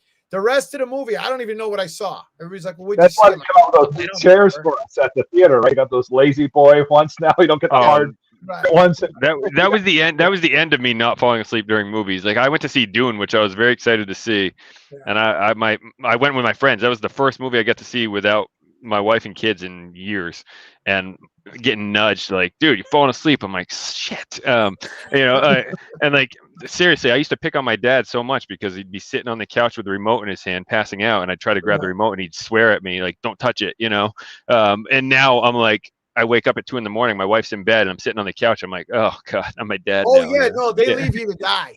Yeah, I would say that they just leave you to die. I wake up and it's like 3 a.m. and you're just sleeping on the couch because they went up, they turned off the lights, they left everything off, and you're just down there like a dead animal. Yeah. I'm like, my neck's hurting because I'm sleeping weird on the couch. Right. Or and then I'll find pictures on our Google Photos album that we share of me sitting there with my mouth open sleeping because she just thinks it's hilarious to take a picture of me. I'm like, I don't feel bad about it anymore. I don't. Yeah. I mean, when I go to the show, I just settle in, man. I lean back and I'm out. Yeah, but John's only 36. I'm screwed. I'm telling you. That's early. That's how much my wife picks on me all the time because she's like, you're still in your 30s, John. Like you act like you're like in your 40s or 50s. Like I don't know what that says for my future, but maybe I'm just leveling off. Hopefully it's not even worse. I don't know. It gets a little worse. I won't lie. Every couple of years shit starts going. You're like that. You're that. When you're real young, they got something for you when you go to the doctor. When you're real old, they got something for you. We're at that age now. You go to the doctor and they just go, you're getting older now. Yeah, it gets worse. Come back. Drugs, they got no remedies. They got nothing. You go to the doctor. They used to give you good drugs. They don't give you good shit anymore. They send you home with Advil. And hey, take some Tylenol. That'll be $900. I love it. I'm like, I don't want it. I don't want to soak. I want that Elvis Presley medicine, man. I want that shit, that Demerol, that shit that they gave Prince. I don't want to take Tylenol.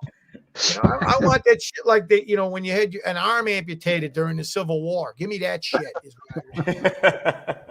But you go to the doctor and they're like, no, we can't give you anything because there was an opioid epidemic. I'm like, what are you talking about? I'm like, do I look like I'm a housewife in a Walgreens parking lot going to sell pills? I'm like, I need it because I'm in pain, so only in America. Yeah, they also ask you to stop drinking, which is crap. Yeah, they don't give the good shit and then tell you to stop drinking. Right, I love that. That's why I don't ever go to the doctors. You shouldn't smoke and you shouldn't drink. That's like, well, what else is there? Yeah. Yeah, I'll be reading the pills and it says don't have 3 alcoholic beverages after taking this, and I'm like on my 5th drink, and I'm like, whatever, you know. No, usually I'm excited when I see that because I'm like, oh, awesome, you know. We got some kind of cool mixture shit we can do here, you know. I mean, there's nothing better than that. Yeah. I want that cocktail. You know, that was what was so great about NyQuil. You know, NyQuil used to come with a shot glass, you know, and you would drink that shit. And I mean, you'd wake up and you had a beard when you took NyQuil, you know, and then now they took all the good shit out of NyQuil. You don't have anything good in NyQuil anymore. It's like, it's candy. You know, I miss the good days of NyQuil. Yeah, as I said before, it's only going to get worse. Yeah, no, I mean, and as you get older, it's like I'm thinking, man, you know, it's like you start thinking like that guy, like, you know, why do you think the edible, you know, the marijuana edible stuff is so popular in the U.S., especially here in Illinois? My God, they go nuts for it. It's because you got to deal with the winter and you got to deal with it. It's dark. It gets dark at 3 o'clock here now. You know, you know, in Boston, I mean, it's always gray. We don't see the sun now till June. You know?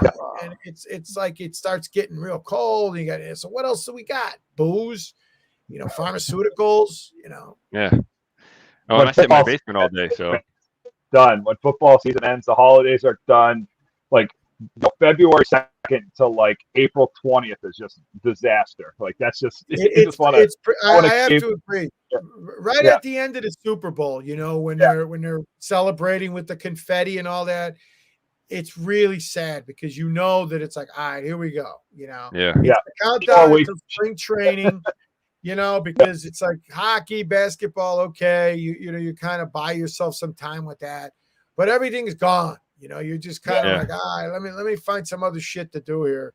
But we're really just waiting for spring. Yeah.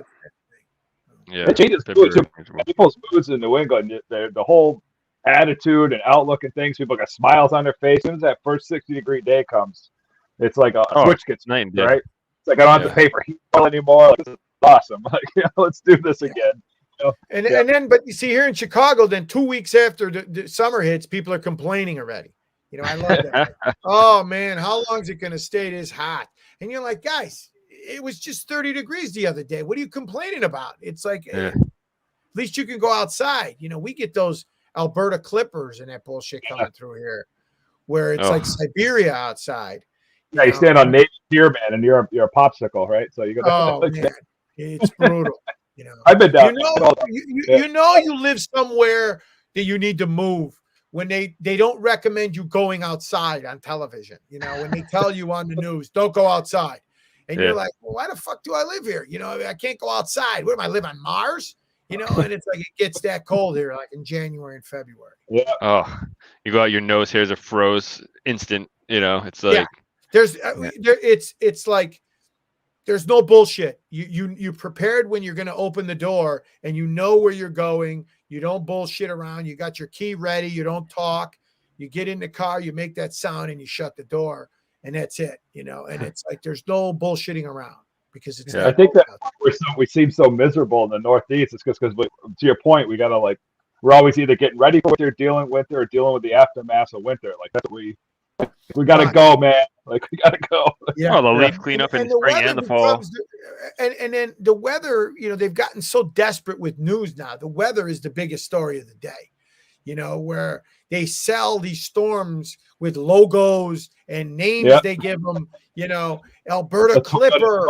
And you know, and it's like wind chill factor -62, you know, and it's like, you know, deep freeze, and everybody goes and loads up on batteries and buys all kinds of bullshit. And you're like, guys, how long have you lived here? You know, you know how it works. And they got the guy out by the salt pile. They got to show you the pile of salt every winter and tell you we're getting ready for. Guys, I've seen that salt pile. You know, you live in Chicago long enough. You got it. Cut the bullshit with the winter. We know it gets cold. Yeah. You know? Poor intern out on the scene, like out on the seacoast. Yeah. The guys like the ice built space, like right. And then I like when they do the weather, only like 5 minutes of the weather at the beginning of the news, and they only give you like 1 degree, and you got to wait after the commercial. We'll give you the 2nd degree of what it's gonna. Why the fuck do we need the weather twice? Just tell us what it's gonna be already and get it over with. Yeah. You know, you got nothing else to talk about other than the weather. We got our phones. You get the weather, for Christ's sake. Yeah. You know? Rogério's sitting here like, what the hell are you guys talking about right now? Because he's in Brazil where it's like constantly sunshine and, Right. you know, he's Right. Yeah. I don't Very want to, nice. I don't want to talk you out of the weather, but I already have a question that I was asking myself, and I'm gonna transfer that to you. When you mentioned Eric Clapton and going to that show and seeing Jimi Hendrix live, I can't think of a better metaphor than seeing you. Don't get me wrong on this. You have a solid art, but you do work on a personal level with two of the greatest. Yeah. And how does it feel? I don't know how would I feel as an artist, because like it's very hard to compare to those guys. If it's inspiring in the sense that, you know, when you're an artist or you're a musician or whatever you are, it's basically you've got to do it your way. You know, you could try to do it another way. You could try to do it the way they tell you, but Alex is Alex and Sienkiewicz is Sienkiewicz. And if anything else, they inspire the shit out of me. When you go to Alex's studio, whatever you're working on and you're impressed with, or whatever good day you had where you think you're the shits, you go to Alex's studio and you see he's working on 6 or 7 paintings all at the same fucking time. And it immediately levels it humbles you to get back to work, to really work hard. Same with Bill. Every time I see, you know, what Bill's working on, or I see layouts, or I see whatever he's doing, there's a tremendous amount, but you've got to kind of flip it. You don't get jealous of great artists and great talent. You just let it inspire you. And there were times where, you know, it's like working with Galactus. I always tell people when they, you know, that I'm like the Silver Surfer and Alex is Galactus, because as his business manager and his rep, they always want to talk to Alex. They don't want to talk to me. They even tell me to my face. They're like, I don't want to talk to you. I want to talk to Alex. And it's like, well, you know, I want to fuck Cindy Crawford, but that doesn't work out. So she might. Well, you know what I mean. She's selling that melon lotion you put on your face, you know, that kind of bullshit. And she's already got a husband who owns like 50 restaurants or something. So she's moved on from the Italian guy who draws the fucked up comics. But you know, I tell him, I said, look, I'm the Silver Surfer. You got to talk to Galactus. You want to talk to Galactus? It doesn't work like that. Sienkiewicz, he's the same way. Bill's a very private guy, so he's not going to hang out with you on the phone and talk about Boba Fett. So, but I take advantage of those guys in the sense where I utilize them for feedback. I show them everything I do. I get their feedback, their honest feedback. Bill will give me very constructive, hey, Sal, you know what you might think here, or hey, you know, I know what you're after, but you might. Same with Alex. He wants to see my script. He wants to see what I'm doing. And I take advantage of that, you know, that resource. And, you know, I don't get jealous because I know they are who they are. And I've been fortunate enough to be able to work with them. And it kept me in the business all these years. Because when I started working with Alex, I was bartending. And he asked me, would I mind posing for him for some photo reference for Captain Marvel? So I met Alex because I was Captain Marvel in Kingdom Come and in, you know, Power of Hope. And then we became friends. And then he said, hey, would you mind helping me out with repping him at the time? And like when they asked, do you want to fight Apollo Creed? I said, no fucking way. I don't want to do that. I'm an artist. But, you know, in life, you know, you got to pivot. You got to figure out a way to eat, you know, I got sick of eating Top Ramen 3 times a day. That shit stings after a while. So I started working with Alex, and it provided me with a tremendous resource to be able to stay in the business, see what's going on, use him as a template for, look, man, these guys, this is the shits. This is how it's supposed to look. So I used it to try to help my work tremendously. But I understand your question very well, because I get it right to my face at shows where they come up to me and they go, are you Alex Ross? And I go, no. And they go, well, I don't want to talk to you. I want to talk to him. And I go, I get it. you know, they also come up to me and go, "Oh my God, I'm your biggest fan." And I'm like, "Well, you don't know what the fuck I look like if you're my biggest fan, because I'm not Alex Ross." They always think I'm Alex Ross. And I go, "I'm not Alex Ross." And where is he? Why isn't he here? And I'm like, "Well, he's home working." You're not Alex Ross, but you're fucking Captain Marvel. Since you mentioned that, I can see the eyebrows. You know, but Rogerio, try telling that to your landlord. You know, when he wants, when he wants to rent, he don't give a shit if you're Captain Marvel or not. You know, show him your superpowers. Exactly. You know, say the secret word doesn't work. It's like, you know, fuck you. Work with your wife though, right? Like you're like, I'm Captain fucking Marvel right now. Doesn't work. No. Doesn't work. I mean, it was cool when it happened, but then people really got a little scary, because people would ask me to sign shit as Captain Marvel, or what does it feel like to, and I'm like, what does what feel like? I mean, it's like, it's just a fucking comic. I'm a guy who took some pictures and he used my likeness in a comic, you know. Yeah. And I did it as a favor. I didn't know how he worked at the time. I didn't know, you know, that, you know, but he uses the photo reference for the folds of the material and the shadows and the different things. Yeah, you have to. He's a real artist in that way. Yeah. So it hasn't been a crutch. It's inspiring. It really is, because you have to up your game, man. You know what a major league fastball is. And if you don't know you have never seen a major league fastball, you get educated real quick, because that fucking thing is on you fast. Yeah. So that's how it is with Alex and Bill. When I see what they're working on, you go, holy shit. You know, yeah. I gotta up my game. And I believe you also rub off some of their talents, because when you live so near to someone who's so good, like it's impossible not to get better.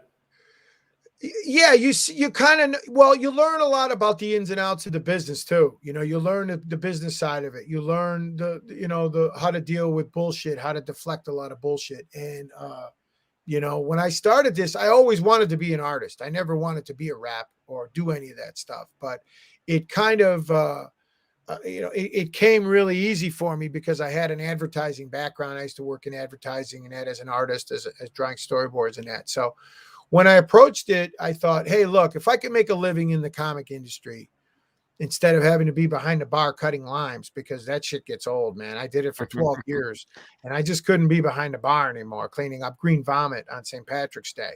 So I just was like, if I can work for Alex and I can work for Bill Sienkiewicz, you know, you learn a lot from that. You know, you pick up a lot of you know, advice, and like I said, Bill's inspired my work tremendously.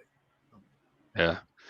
So Rogerio's kind of, you know, in the same scenario you were in. You know, now that's his day job. He does advertising. So So I worked at Leo Burnett, Rogerio, for you know, a lot of years, where I was a production artist, a storyboard artist. So you know. Yeah, that's what I do during the day. Most I know a lot of guys, you know, Stephen Platt and a couple of good friends of mine. They do storyboards. They do storyboards for commercials, for movies, for advertising.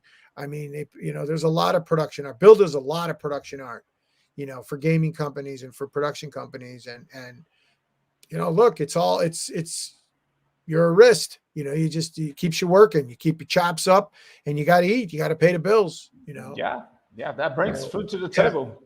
Yeah, exactly right. I mean, we're not kids anymore. I remember when I was living, you know, on trail mix and Jello. You know, I can't do that shit anymore. Right. Yeah.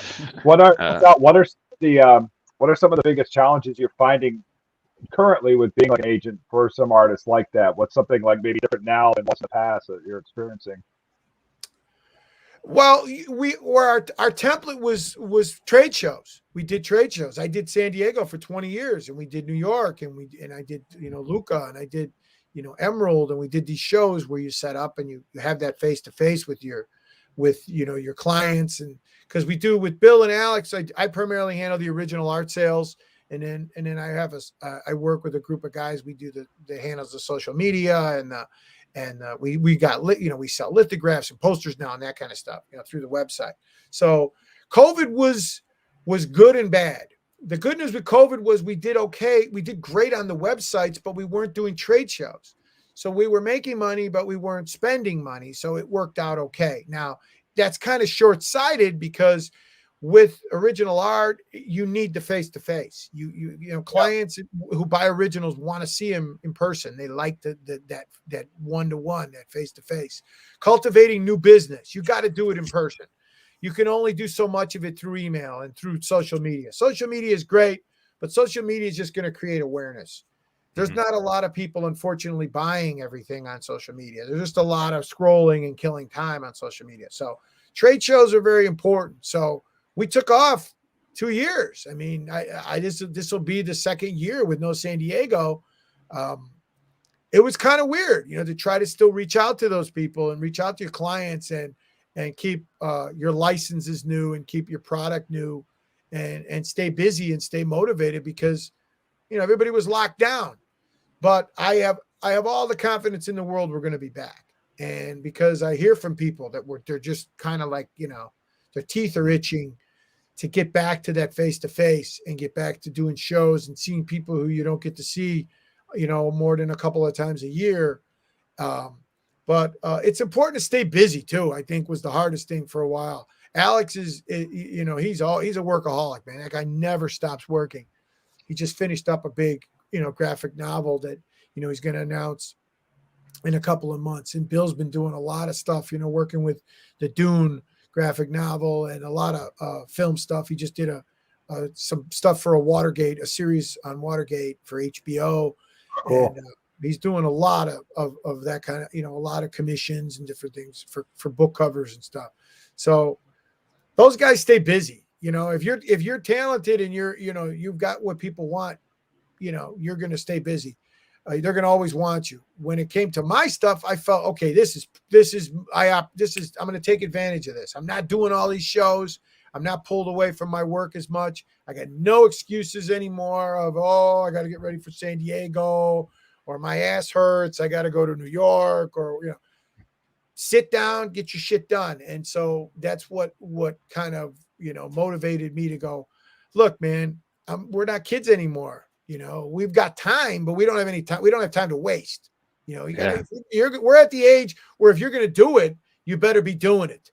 You know, right. When you're younger, you can go, you know what I'm gonna be. It's like, well, there ain't no more gonna. You know, I'm past gonna. You know, it's like, no, you're there. You know, so it's like if you're gonna be a writer, you're gonna be an artist. You better just fucking do it because, you know, we're not, you know, 22 anymore. You know, in the back of an El Camino, you know, at a Jay Giles band concert. You know, it's like those days are over, man. Yeah. When you think about how many creatives are coming out of, you know, the pandemic, right? Doing their thing. Like that's how we formed Livid. You know, you got it. When are you going to do it? It forces you to adapt. It forces you to get off your ass and like say, okay, look, you're either going to let this. You know, the first couple of months, I think we were all kind of taken by surprise. Yeah, you know, we were living on Funyuns and watching back, you know, Law and Order till 4 in the morning. And then after about 3 months of that, when your couch started to smell like ass, you're like, all right, I gotta do something here, man. I can't live like this anymore. Yeah. And it's like, well, you know what? I had that voice in my head for a lot of years making excuses. It's like, I got no more excuses. So I set a goal. I'm like, I'm going to finish the hostage and I'm going to get it out. I didn't know how I was going to get it out because I went through Diamond usually, and Diamond, that old model was gone. The comic stores were all closed, but I started to see what Jimmy Palmiotti was doing and what Aspen Comics was doing. A lot of creators, Simon Bisley was doing Kickstarter. And I thought, well, okay, you know, it's a real effective way to market your product if you're an indie publisher or you've got an indie product, and you stand a hell of a lot better chance getting out there than just going, all right, I'm going to sit home and, you know, let me see if there's any Kojak is on, I think at 7:00. I mean, watch Tiger King. Tiger King was like the thing everyone was watching back when the pandemic hit, you know. Yeah, let me DVR Starsky and Hutch, and you know, wait, I saw that already, and you know, oh hey, the Fall Guy, you know, I used to like Heather Thomas, you know, right. Can't do that shit anymore. And then I talked to Alex, and he was working. He was excited. He's like, man, nobody will fuck with me for a while, so I can get my work done. Yeah. And so I felt the same way. I'm like, all right. We've been self-isolating and locked down for 35 years as an artist, man. This is nothing new. That's right. Well, it was hard because the kids were home. I won't lie. Kids being home. Yeah. It was like Shawshank. I mean, it was rough, man. Yeah. Holy fuck. The kids being home, I was like Howard Hughes pissing in milk bottles. I was, I was out in the garage, smoke. I was sitting in the garage in the launcher like the old Guinea in his underwear, smoking a cigar with the remote in my pocket, and because the kids were home, and my wife and I had to flip flop. 1 week she was home, 1 week I was home. The weeks where I was home, oh my God, it was not good, man. It was. You took it all right. I looked like Calabac, man. It was. When fall came and they didn't go back to school, I wept like a baby. I was heartbroken. I mean, I was like I got my soul stepped on. And then so I was just kind of like, I can't fucking believe they're not going back to school. Yeah. So when they went back, it was New Year's Eve and Mardi Gras all wrapped in one. I was excited. Yeah. We're homeschool. We we self-deprecate ourselves for some. We homeschool the kids, so they're here all the time anyway. So, but they John and I are famous because we do a comic book, so that's in their mind. They're like, Dad, are you famous? I'm like, I don't think so. No, my kids have no idea what I do. If you ask them what I do, they have no clue. What do you do? My mother, until I was 40, she's like, what do you want to be in life? What are you going to do? And I'm like, Ma, what are you talking about? I'm not like going to get a job at Wendy's. I mean, I'm done. I mean, I'm not a kid anymore. She's like, is what you're doing legal? I mean, she thought I was running a methadone clinic or something. I don't know what my mom thought I did. Because when you tell them you do comics, they don't know how that works. They go, does somebody really do that? How does that? You mean like Garfield? Yeah, like the comic strips in the newspaper. Yeah. Not Garfield, man. Yeah. You guys, you're making all that. She's like, is Dick Tracy still around? I go, Ma, I don't know about Dick Tracy. I don't know the guy who draws Dick Tracy. And what about Blondie? You know the guy that draws Blondie? I'm like, I don't draw Blondie, Ma. I don't know that guy. Could you imagine Alex doing a Blondie cover? That could be pretty epic. So. Yeah, I've gotten people ask, they always, the questions I get at shows, I mean, it's always the same thing, Oh, Alex, let me be. And I'm like, let me. I feel bad because they go on and they blubber for 20 minutes, and I go, I'm not Alex Ross, and then they turn around and they walk away. Jeez. Well, I think I saw in another interview. Yeah. Videos up. Stuff. Yeah. Well, I was gonna say, interview that you had, I think it might have been earlier today, even actually, where you were talking about, where you wanted to, publish Atomica, and you went to a publisher, and they basically said, "Can you get us Alex?" And you're basically like, "Fuck off!" Like this is about Atomica. No, I get it. It happens. Yeah, but still, I mean, that's just so like, come on, like, look, man. They try to backdoor you all with that shit all the time. And I always tell them, I go, guys, I won't waste your time. I used to say, oh, hey, let me talk to them. And then they call you every day. Or they want to give you their script to give him. And he can't take your scripts because then, people could sue him and say, oh, you stole my idea, blah, blah, blah. So he doesn't take scripts. And he's very straightforward. If he thinks he could do something cool, then yes, he'll look at it and he'll do it. But I know at this point, like if his schedule is like right now, his schedule is just jammed until after the holidays. Sure. So I real honest, I don't waste their time. I go, guys, he's not going to do it. He's not going to do it. And no offense. Don't get offended. He's busy and he's locked in and he's just, well, how do you know? You haven't even talked to him, or, oh, I know this, or he's going to do a signing and then I'm going to approach him at the signing. And then I go, I'm telling you, don't do it. And then they go up to him and he goes, well, did you talk to Sal? And they're like, well, yeah, but he told me. And he goes, and now they come back to me and they go, I asked him, I'm the guy that told you to fuck off. but I'm back now. And I'm like, okay, so how nice do you think I'm going to be now when you told me to fuck off 2 days ago? And I'm like, guys, I told you, I'm not trying to waste your time. I'm just telling you that he's either into it or he's not into it, Yeah. But I get that all the time. They want to do stuff and they're like, well, couldn't you get us, Alex? I'm like, I can't get him. I'm sorry, guys. Yeah, because he's also a big brand. It's not like all right, there are other artists who can emulate the style, but there's only one Alex Ross, which is a brand. Well, he's like Sienkiewicz, like Bill. They're at the point in their career where they really only want to work on stuff that inspires them. They don't take on a lot of stuff just to take it on anymore because they've only got so much of that time in their day and so much of that time in their head. So if Alex is going to do something, it's got to be something like he'll listen. He'll go, I got nothing, or I'll go, hey, it's blah, blah, blah. And he'll go, yeah, that sounds cool. Let me think about it. Or, when do they need it? And if it works out, he's like, yeah, sure. He does stuff for, you'd be surprised sometimes what he does when he's just thinking, yeah, I'm a big fan of that. I'd love to do that. Battle of the Planets, or he did that. He did, he did Tarna, for heavy metal because he was a big Tarna guy. He did the Shadow. He did 40 Shadow covers because he loved the Shadow. He loved the Golden Age Shadow. He did the Phantom. He does a lot of stuff sometimes just because he's a fan of it. Not because he feels, it's going to be good for this or good for that.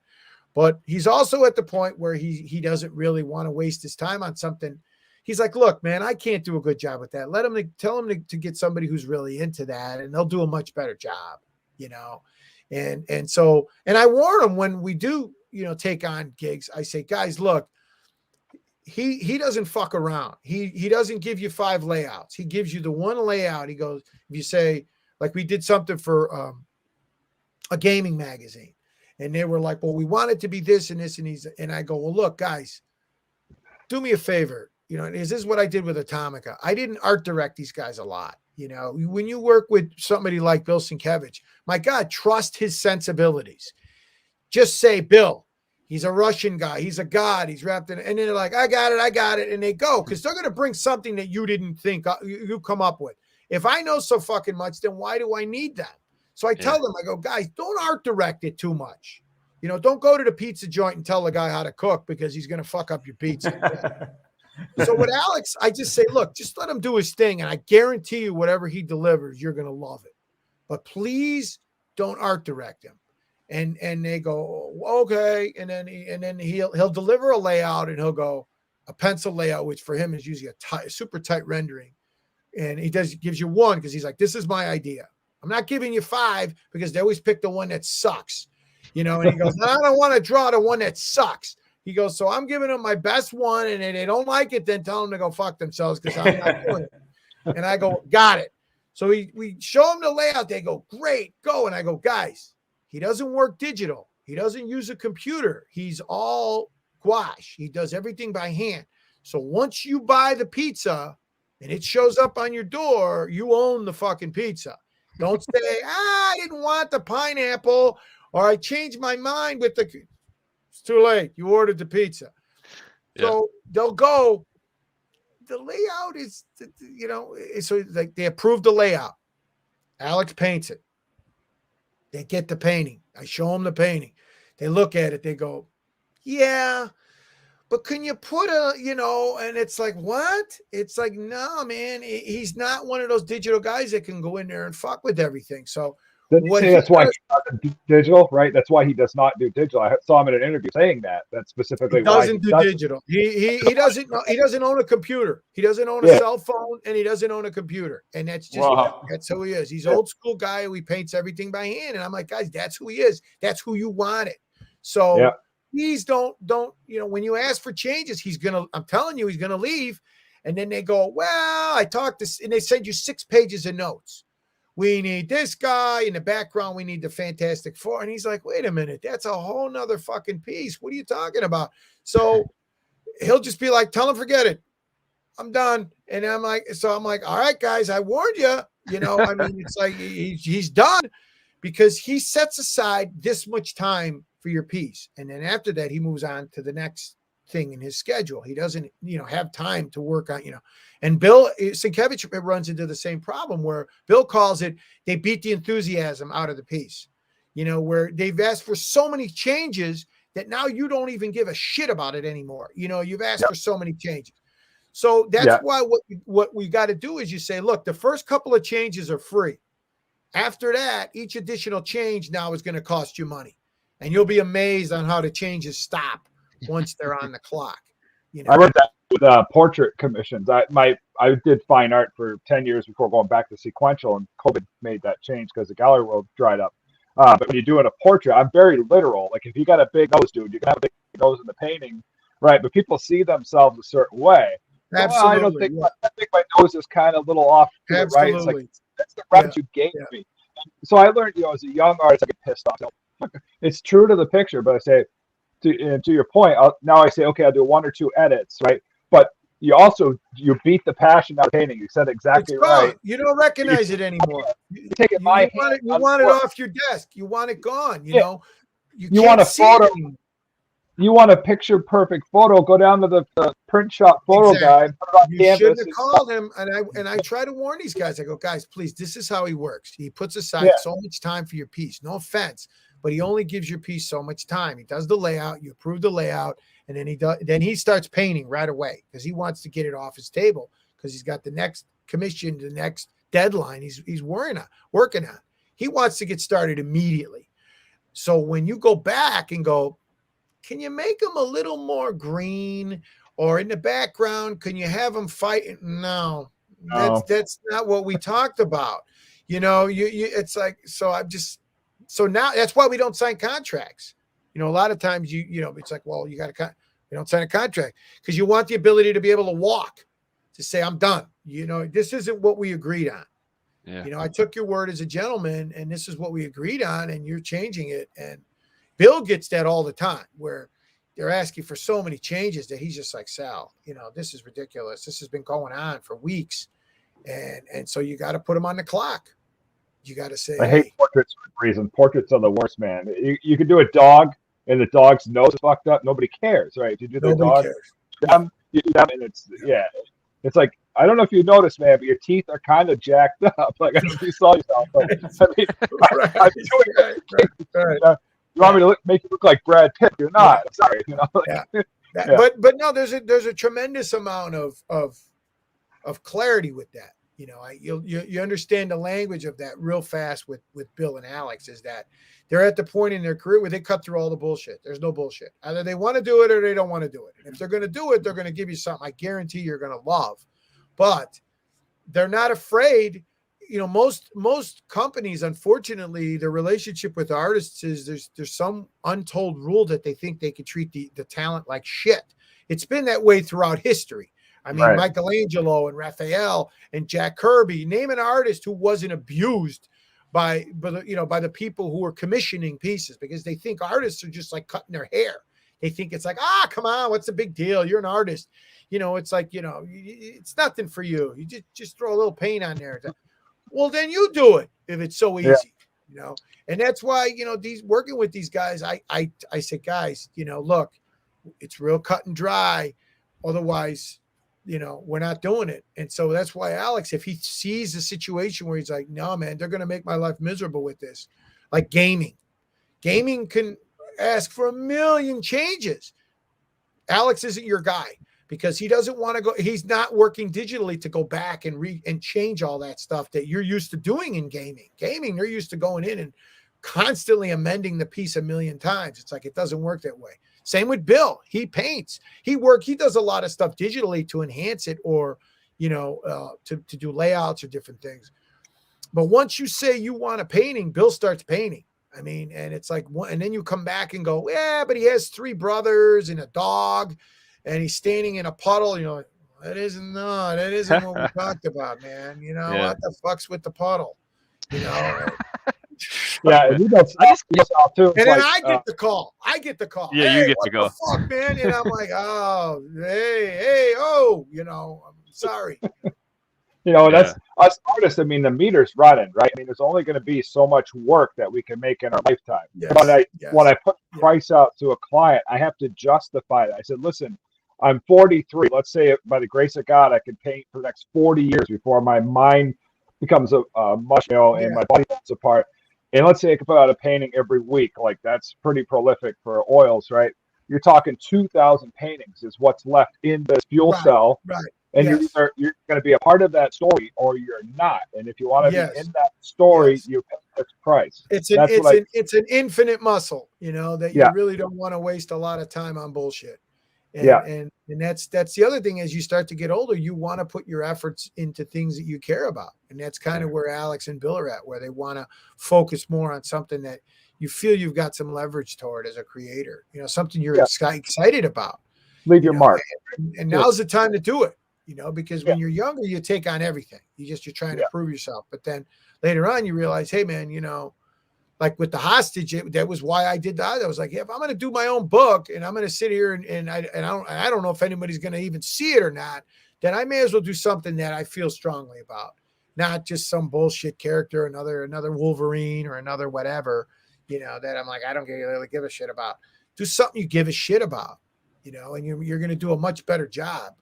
Than just, of course, there's going to be a lot of jobs you take just because like I said, you got to eat, the price is right. You want to give $500,000 to draw a book, dude. I'll draw anything you want, right? So let's go. That's exactly how it is. That's why when I started doing Kickstarter, like, oh, you're going to have to do some commissions. I'm like, so what? Big deal. I'll do them. I got no problem with it. I mean, it's part of the gig. You're an artist. They tell you draw, Boba Fett or draw the Joker, whatever. It's just, you just sit down and, you do what you got to do. You're an artist, Yeah, which is completely different when you work for advertising companies, because like your name's not there, so you do whatever.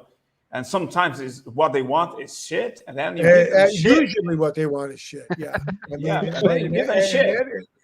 advertising, man. Let me tell you, they ground me up. I mean, I was at Burnett for a couple of years, and they get their pound of flesh. You learn a lot.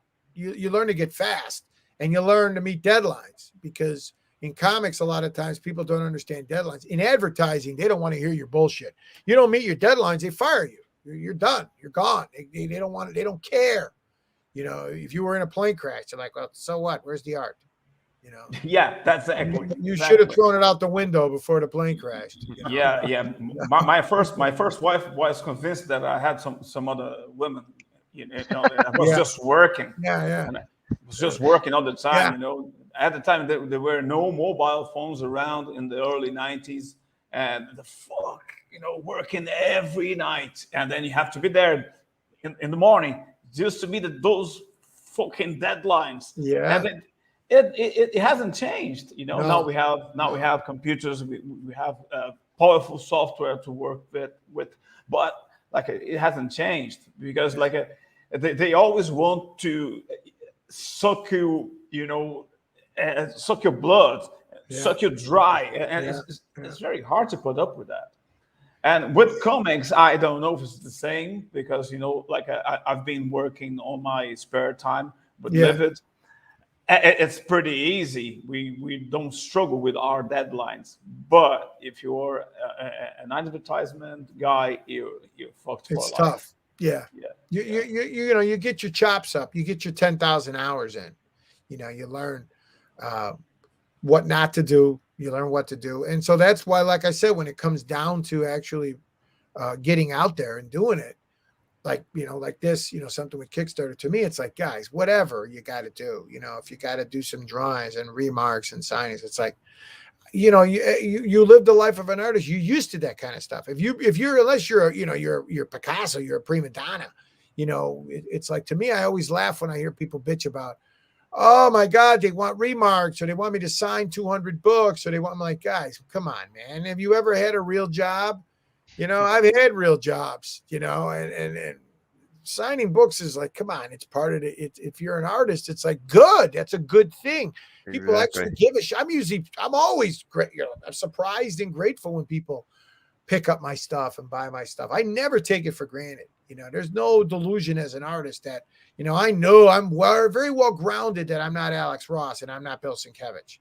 You know, I mean, I know that it's like being who I am. It's like there's a certain niche for what I do, but you know, then there's commercial and then there's what you do, you know. But as an artist, you got to be ready to just get in there and you know, bare knuckle brawl, man. You know, you're like the $2 hooker at the naval base. You know, you can't. You know, I'm not one of those expensive Russian ones downtown. You know, I'm the one. I'm you know, I'm the one. You know, I'm the one with, you know, I'm the one that it looks like a wet bag, you know. Yeah, no, I can't even imagine, like when we were doing our Kickstarter even, and we're just starting out, like we're nobody yet, you know, but you know, someone saying, well, you know, that's going to be signed, right? And I'm like, man, you really care about my signature, huh? Like, this is cool. Like, that's cool to me, you know, like, I don't picture that ever getting old. Like I used to go to Astros spring training camp down in Kissimmee, Florida when I was a kid. And Jeff Bagwell was one of the biggest players in baseball at the time. And he would go down and sign 2,000 people's autograph. He would sign every single autograph. You know, he just respected the game and the fans that much that he's making millions and millions of dollars. He signed every single autograph. And I feel like that's how I would be in that situation. Like I would just be so grateful. I'm sure there's days where you're like, I just want to go eat, you know, but I don't know. I mean, I think it's a cool thing that someone cares enough to say, hey, can I have you sign this? So, well, especially when, you know, you're putting your stuff out there, you know, if you don't want that, then don't put your stuff out there. Right. You know, don't once you want to be an artist, you could be an artist and be a writer or do whatever, and nobody would ever know. You know, you could just draw and as a hobby. You could write as a hobby. You know, a lot of artists, you know, they like to draw. They need a creative outlet, and they just, you know. But once you say you're going to get out there, and you're going to, you know, you're going to entertainment is you're opening yourself up to criticism when you're going to do something for entertainment. And if you want to do it successfully, then you got to kind of, you know, you have to kind of realize there's a certain set of rules that go with that, which is you want to market the book. You want it to be successful, which means you've got to ingratiate yourself with the people that are, you know, putting down money to buy it, because you're not the only game in town. My God, there's a million books and a million graphic novels and a million great artists out there that, you know, people can, you know, gravitate towards. So you also got to be grateful for it. I'm always grateful for it. You know, anytime somebody wants a drawing or this or that, I'm like, cool. You know, if it's something that you like, you know, I never take it for granted. And then there are people bitch, yeah, but they're going to flip it on eBay. Go ahead. You know, that's the price of doing business. You know, if you don't want that shit to happen, then stay home. Right. You know? I mean, if you don't want to get your ass kicked, then don't go in the schoolyard. But you know. You know, it's like I said, I work with, you know, Galactus and the Juggernaut. So, and I'm like somewhere in the middle, you know, where I'm just kind of like that pain in the ass, you know, villain, you know, the Dazzler, you know, I'm stuck in the middle, but you know, Dazzler's okay. She could kick your ass too, you know, not as quickly. It might take her a couple of issues to get to you, but eventually you'll get so annoyed by her. You'll be like that villain you got to put on a rock and throw into space, you know, and that's kind of, you know, where I'm at with it, you know. Oh man, I think you're selling yourself short here. No. Well, it goes back to, like I said, you work with Bill and Alex. It's sure. You realize, hey, look, there's Yum Yum Cola, there's Coca-Cola, and there's Orange Crush, you know, and people still like Yum Yum Cola. It's okay, you know. It's you know, look, the year that Let It Be came out, it was outsold by Sugar by the Archies, you know, so that'll give you an idea of what's popular versus what's great. Now, I'm not saying I'm Let It Be, but I'm just saying that, you know, it's all relative when it comes to, you know, commercialism and what people like and what people buy. Yeah. You know, I mean, there's stuff that I won't lie. There's guys that sell tons of comics, and I still scratch my head and go, man, I don't know what the fuck people see in this. But hey, you know, God bless them. You know, making a living as an artist is not easy, no matter who you are. You know, even if you're a big name, it's tough. Yep. You know, you still got to put up with bullshit and come home and your wife's like, where the fuck have you been? And all that stuff. That goes on no matter where. And you worry about your kids, and you still, but you got to get all that out of your head and, sit down and get your work done. Yep. Yeah. We're the night owls. To say 9 p.m. to 2 a.m. is like our sweet spot. Is where we operate. The kids are in bed. The wife's in, that's what we have. It's quiet in the house, just me and the dog, and we can just do that, right? And it's like, hey, I'm not sacrificing family time. I'm doing it when I should be sleeping. But then at the same time, it's like, well, now family time, I'm a freaking zombie sometimes too, but. Yeah. You hear them, but you're not listening. What I always say, I'm like, oh yeah, or wow. When I was a bartender, we had a couple expressions that covered everything because a lot of times I couldn't hear you, because it was too loud, or you were talking politics or you were talking religion, and I needed to deflect, but not piss you off. So I had a couple sayings that covered everything. One of them was, man, that's fucked up. Man, that's fucked up. Or, the other one was, hey, you got to do what you got to do. And so I used that a lot. And the third one was, hey, takes all kinds. So sometimes when I don't hear something, I just go, man, that's fucked up. And if you want to be emphatic, you put a man in front of it. You go, man, that's fucked up. I didn't hear you. Fair enough. Like if there's an argument, hey, you know what? Fair enough. And then you just walk away. Yeah, or fair enough. Yeah, that's a good one. Or you got to do what you got to do. That was another good one. Or that's a mommy question. I'll tell my kids that sometimes when they ask me. That's a mommy question. I go, hey, man, that's a mommy question. I'm like, I don't know about that. Yeah. Because I don't always hear it. I'll be like, what? Or you just go, hey, wow. You throw a wow in there. Like you're being compassionate. But you're so tired. You're like, I don't know what. Yeah. What did you say? I didn't. What was your signature drink, Sal, at the bar? If you said chef's choice, what are you going for? What are you gonna mix up? I didn't hear the first part. What's your signature drink at the bar? Like if somebody said, "Give me whatever." I used to, beer is. I go with Guinness because if you're gonna, as a bartender, I've had a million different all the beers. There's a lot that I like, but if I'm on a desert island and I can only pick one beer, it's Guinness. And then I've gotten to the age now where I cut through all the bullshit and I just get a vodka martini. That's it, because it's lighter fluid and you get right to the chase. There's no bullshit. There's no, I need 6 of them. There's no ice. There's no, hey, put some juice. I go now, I'm like the old guy, the old fart. That's why I figured out why old guys drink scotch, straight scotch. I'm straight scotch. Yeah, you want to medicate. You don't give a shit what it tastes like. You just give me the scotch. That's the way I am with vodka martini. Booze. Let's get you there. Like we just want to. Yeah, and if you get hurt, you use it as antiseptic right away. You throw it on the wound, and it bottles of weapon. You got the. You can also cook with them. Right, you're like Jason Bourne when he gets shot and he just grabs the bottle of vodka and he holds it here against the gunshot. That's how it is with a bottle of vodka. So I just go for vodka, or if I got beer, I go for Guinness. Because. Why drink 10 of them when you get to the point? Yeah, get to the point. It's like a porno movie. Just start with no clothes on. Just get to it. I don't need the plot. Nobody gives a shit about her driving around in a car or how she met the guy.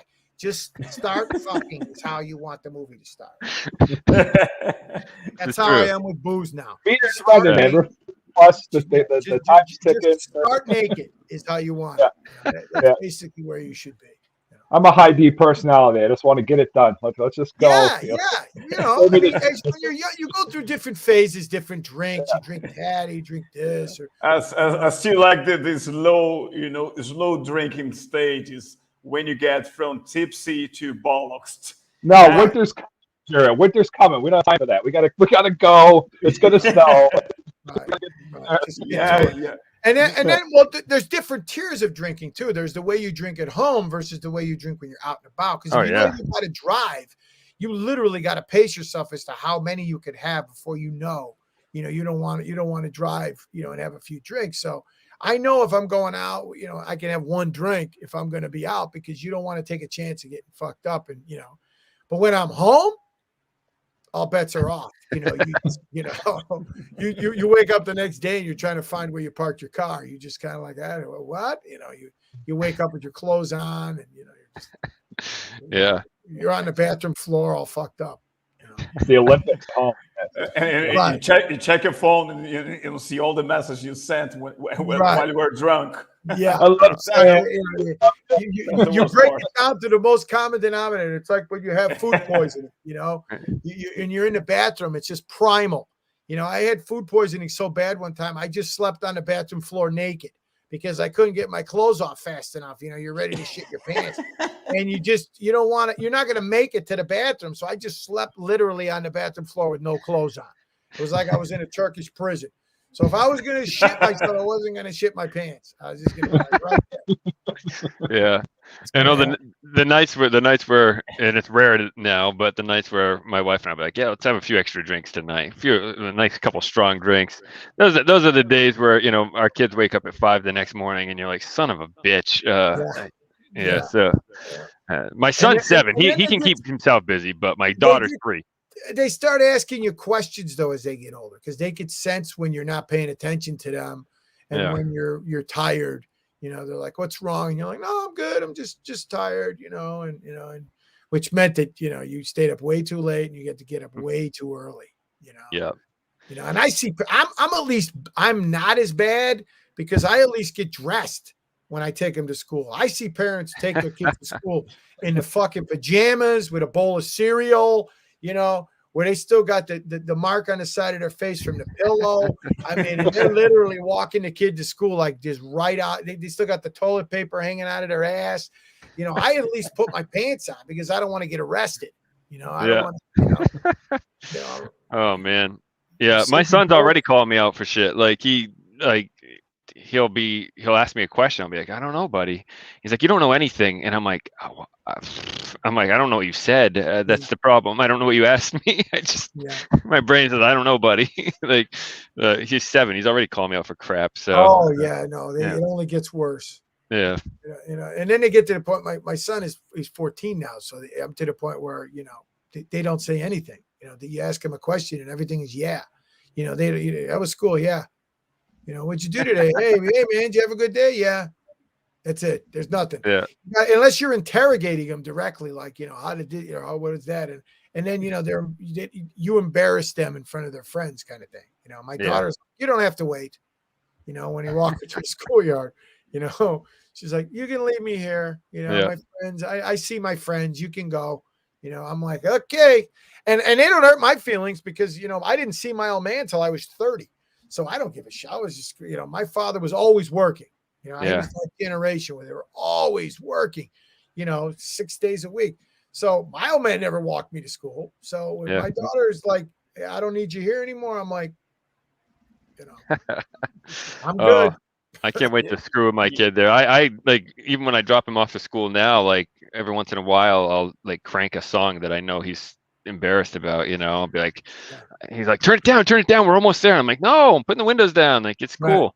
I'm gonna sing it, I would never do it. I always stop it before I get there, but he every time he thinks I'm actually gonna leave the window down with the song cranking and like sing it to the teachers because it's in his head. But my 6-year-old, like, I never leave him without an answer, and when I don't know something, I just make it up.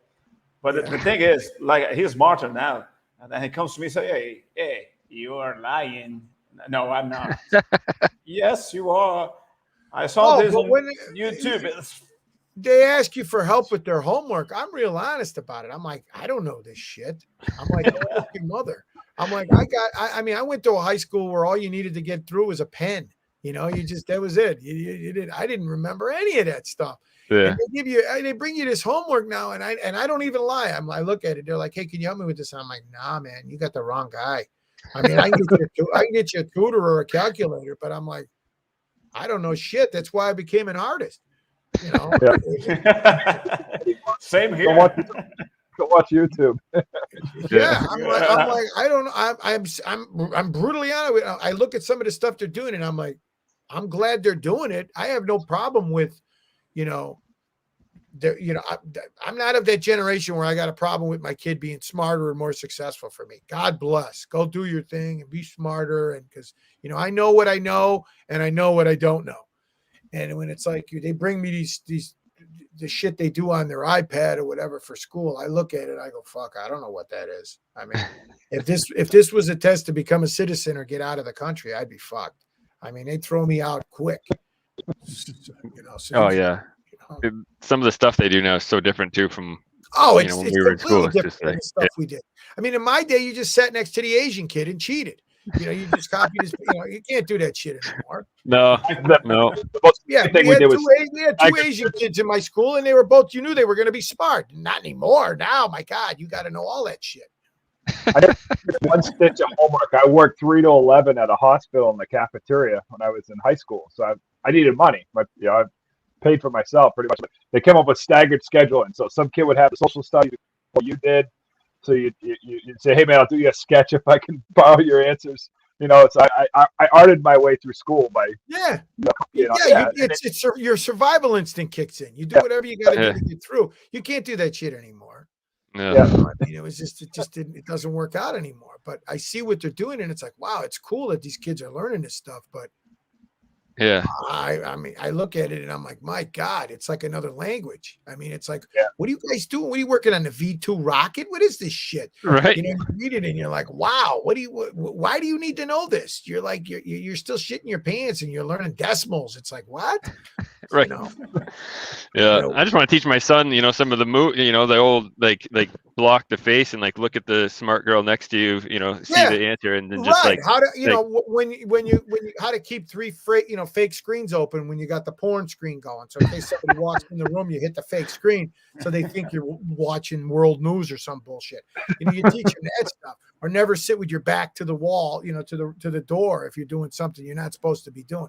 You learn all the little idiosyncrasies of being an old, degenerate, but they're not there. They're still young and the world is still hot in the sky and it's all, sunshine and rainbows. They haven't got to the point yet where, you're like, shit, what time is it? You're like, what's the weather going to be tomorrow? You used to never give a shit. Now it's always like, what's it going to be tomorrow? Oh my gosh. Yeah. I'm like my son every day now. Is it going to snow tomorrow? I'm like, Alexa, what's the weather? I have no idea. Yeah. So. And then they're at the age too where they don't want to wear a coat.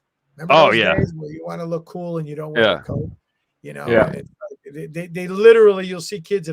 Today was 30 degrees and there's kids out there like in their underwear running around. And I'm like, my God, when you're young, you just don't give a shit about that stuff. No. And I'm like already breaking out the parka. It's 50. Like, woo! Long cold here, man. Bleach jeans. Right. I'm like, hey, where's my thermals? It's 60. Yeah. Boy, we always sit around the house and we're cold. You're just in the home and you're like, your hands hurt. Yeah, you bitch about the heater in the car. You're like, when's this fucking thing gonna heat up? We have to play that game, and it's probably the same in Chicago, but New England is how uncomfortable can you get in your home before you finally break down and turn the heat on, right? Like, how far are we gonna go? November 1st. Okay, we did it. Let's go to the 15th. All right, we're here. Let's go to the 30th. Right. Can you still breath yet? Okay, about my son too. My son, the whole thing where the running joke is the dad doesn't want the kids or anyone touching the thermostat, and I never thought I'd care, but like I went upstairs yesterday and I'm like, holy shit, it's cold up here, and I looked and my son had turned the heat off in the whole upstairs, and I'm like, what the heck? Why are you doing this? It's like 50 degrees in the house right now. Yeah. So you become that guy, who's fucking with the heat, or where they fight over a television show and you go, I'm going to put my foot through the television set. You hear shit your father said that you're saying now. Yeah. Where they fight over food, they hide shit, or during, they had their Halloween candy. So they're fighting over who, and I'm like, guys, I'm going to throw it all away. Yeah. Throw it all out.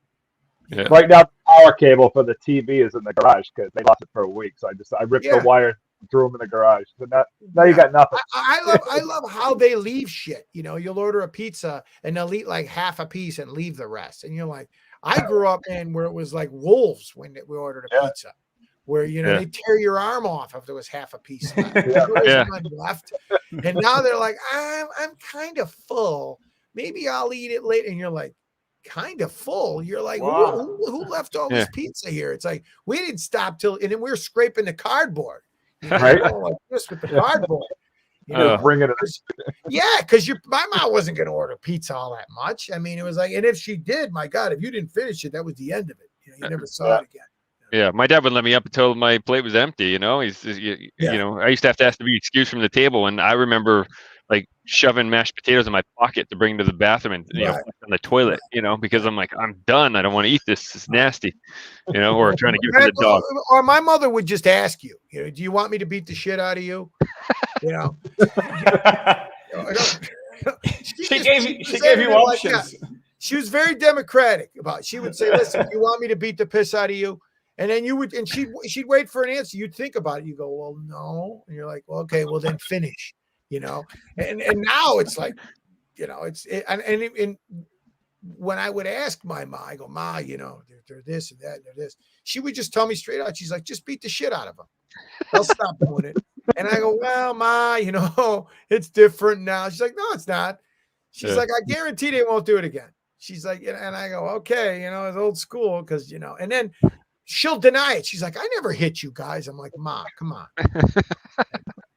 I got my ass kicked by a lady Kenmore more than a few times, you know. And my mom was very resourceful. She'd beat the shit out of you with anything she could, everything in arm's reach. You know, anything. Extension cord, brooms, sticks, fenders, branches. She'd even borrow shit from people on the bus. We'd be on the bus and she'd borrow a lady's umbrella. Can I borrow this for a second? And she'd borrow the lady's umbrella, whack the shit out of you with it and then go, thank you, and then give it back.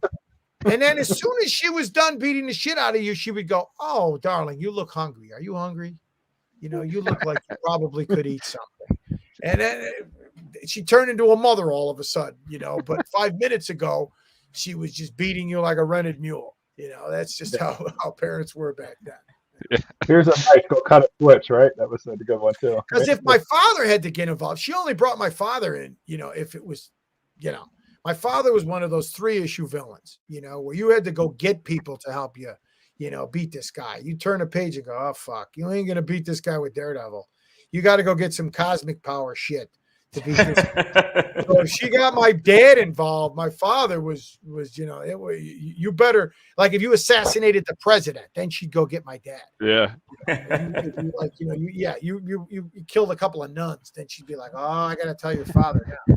Because he was so tired when he came home from work. You know, he used to eat with his eyes closed. He'd sit at the table and eat with his eyes closed. Jeez. So he didn't want to hear any bullshit about over who stole the last bag of Funyuns or you know, somebody took somebody's shampoo or some bullshit. He was like, no. My ma handled all that stuff. Yeah. My ma was the assassin. She was Shang-Chi. You know?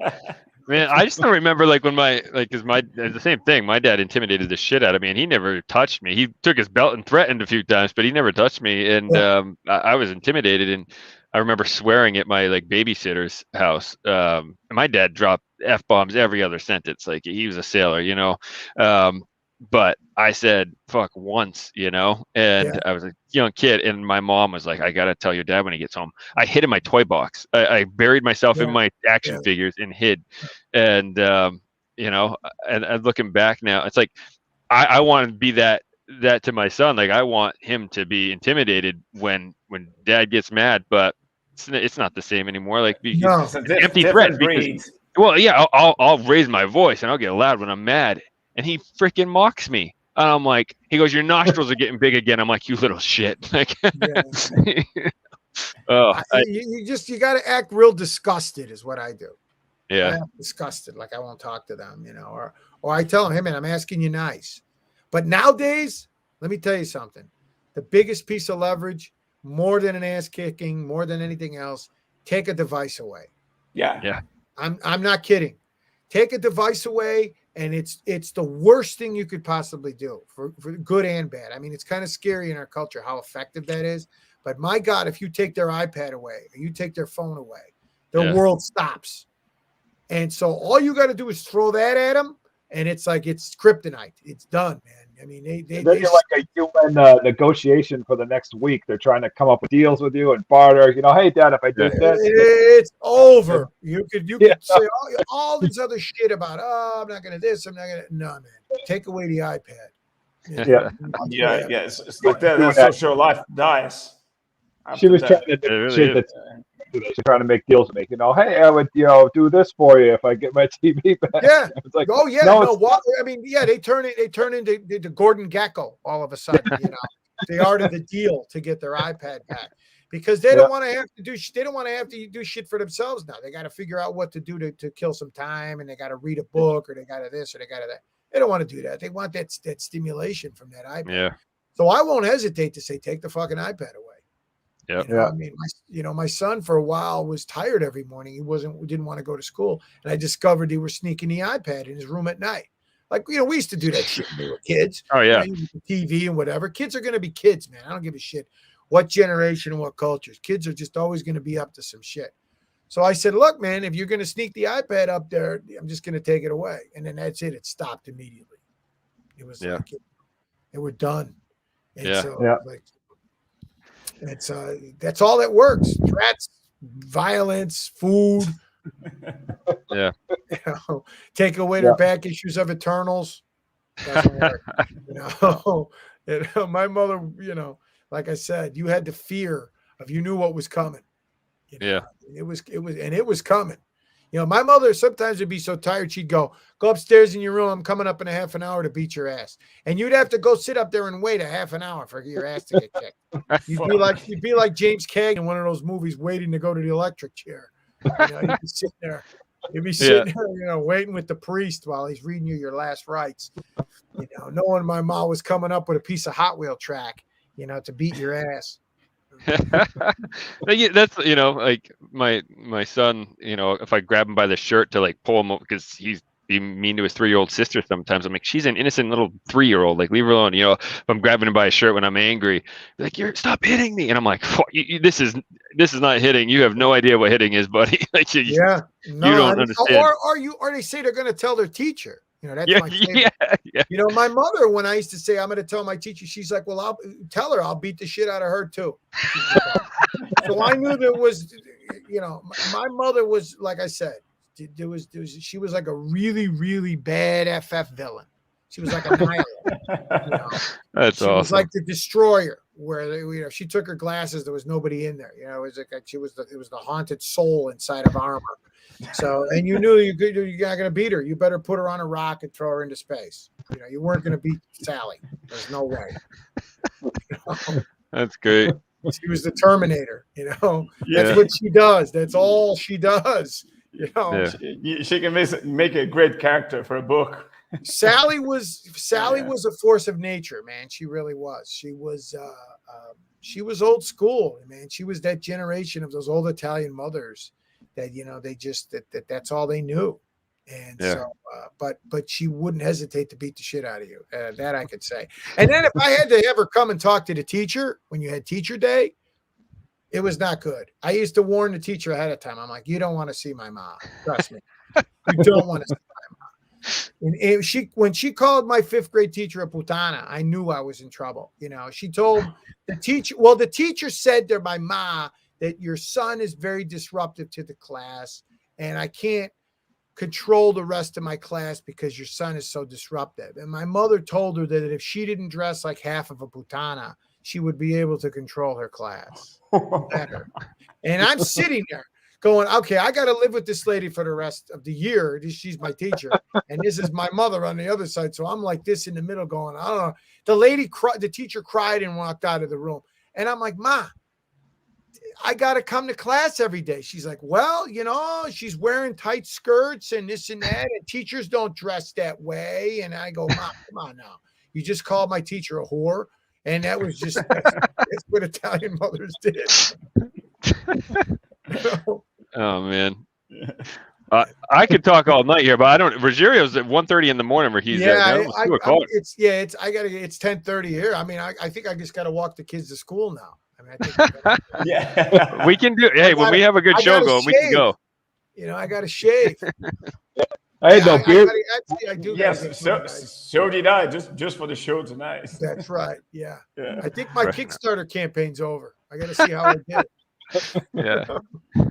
No, man, it's great. I mean, look, good conversation doesn't come easy. You know, I mean, it's so talking with you guys it's cool. It's a lot of fun because, you know, a lot of times, you know, you do these things and you get on and it's just like people there's not a lot of chemistry there. You don't know what to talk about other than, and, you know, they try, but it doesn't always work out. You know? We try to avoid the same old drills, you know, talking the same things. Like this is why we do our research mostly on YouTube, and then like I spend hours, you know, literally, because I don't want to ask the very same questions. Sometimes it's tough because you wanted to ask those kind of questions, but they are already taken. So you can just go, you know, taking tangents and just being ourselves here. And I'll tell you, I mean, with Alex, I sent him a list of the 20 questions not to ask him.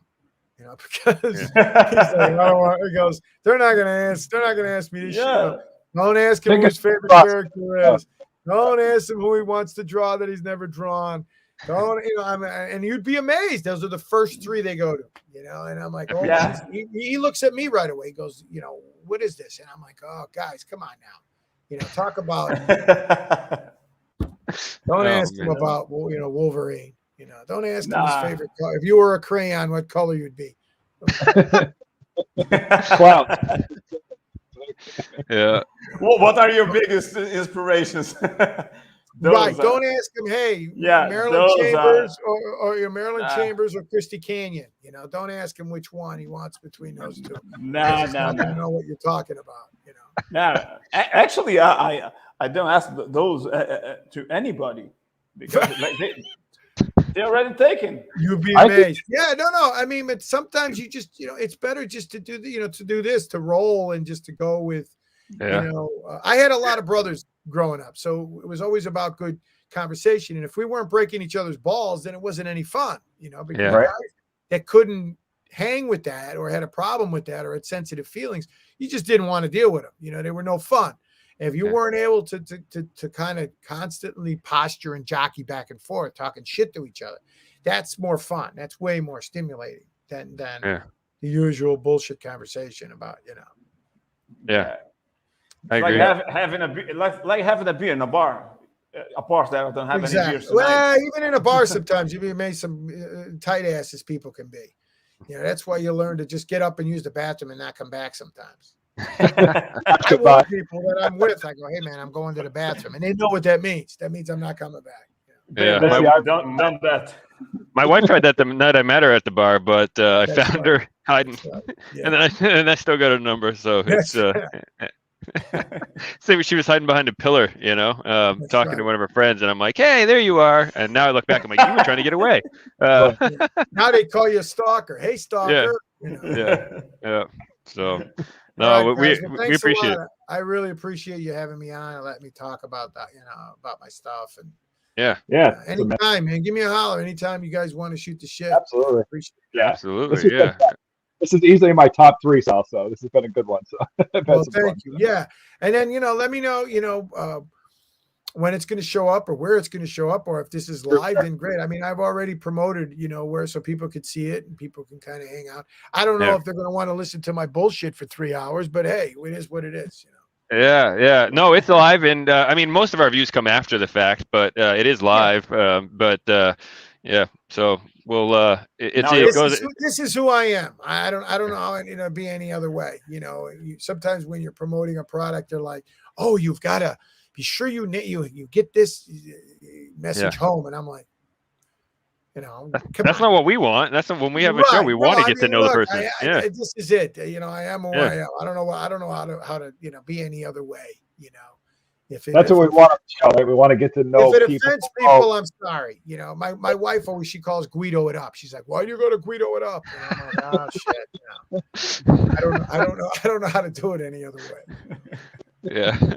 You turned into Vinny again, didn't you? You know, Perfect. Man, my best friend's Italian. He would freaking love this show. I mean, he'd be sitting here cracking up right now. Like he's this is how I talk with him. You know, this is how it is. Yeah. So. It's more fun, man, and it's more and it's way more interesting. You know, just four guys shooting shit. You know, than you know, tell me why you want to be an artist. It's like you know that's nice to a point. You know, and other artists get it, because I think all artists, to me, you know, we all got that in common. We need that creative outlet. We need that creative vent, and we all do it because we wouldn't be artists if we weren't a little fucked up, because that's kind of what creates the artist. You know, there's always the rule of did the crazy guy create the artist, or did the artist create the crazy guy? It's the chicken and the egg. I think it's usually that's why you become an artist, because you're not like everybody else. Yeah, you're a little fucked up. We're that guy we're that kid that has to look at the shit before we flush the toilet. You know, we got to see what it looks like. Our creation. That's a great metaphor. That's who you are as an artist. You know, you got to look at it before you flush. You're like, wow, it's not bad. You know, fuck, when did I eat cabbage? Could have been worse. Yeah, you're like, when did I eat an army man? You know, there's a piece of foil in there. You're like, shit, I ate the. You know, I always see the label from the apple, where I'm too lazy to take the fucking label off, and I just eat the label. You see that in there. That fucking thing's indestructible. You know, it comes right out. You know, like, holy shit, what's it made out of? 4 hours. Oh, you have the timeline, too, right? About 4 hours. That's about right. Yeah.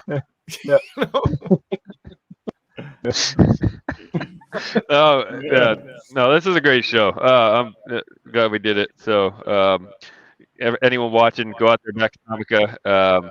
Looks freaking awesome. I can't wait to get mine. So thank you. Yeah, awesome, man. All right, guys, fun. Great. Keep Thank you very much. Great talking to you. Thanks again, man. It's really nice having me on. Yeah, we'll stay in touch. Thank you. Yeah, man, absolutely. Have a good night, everybody. All right. See ya.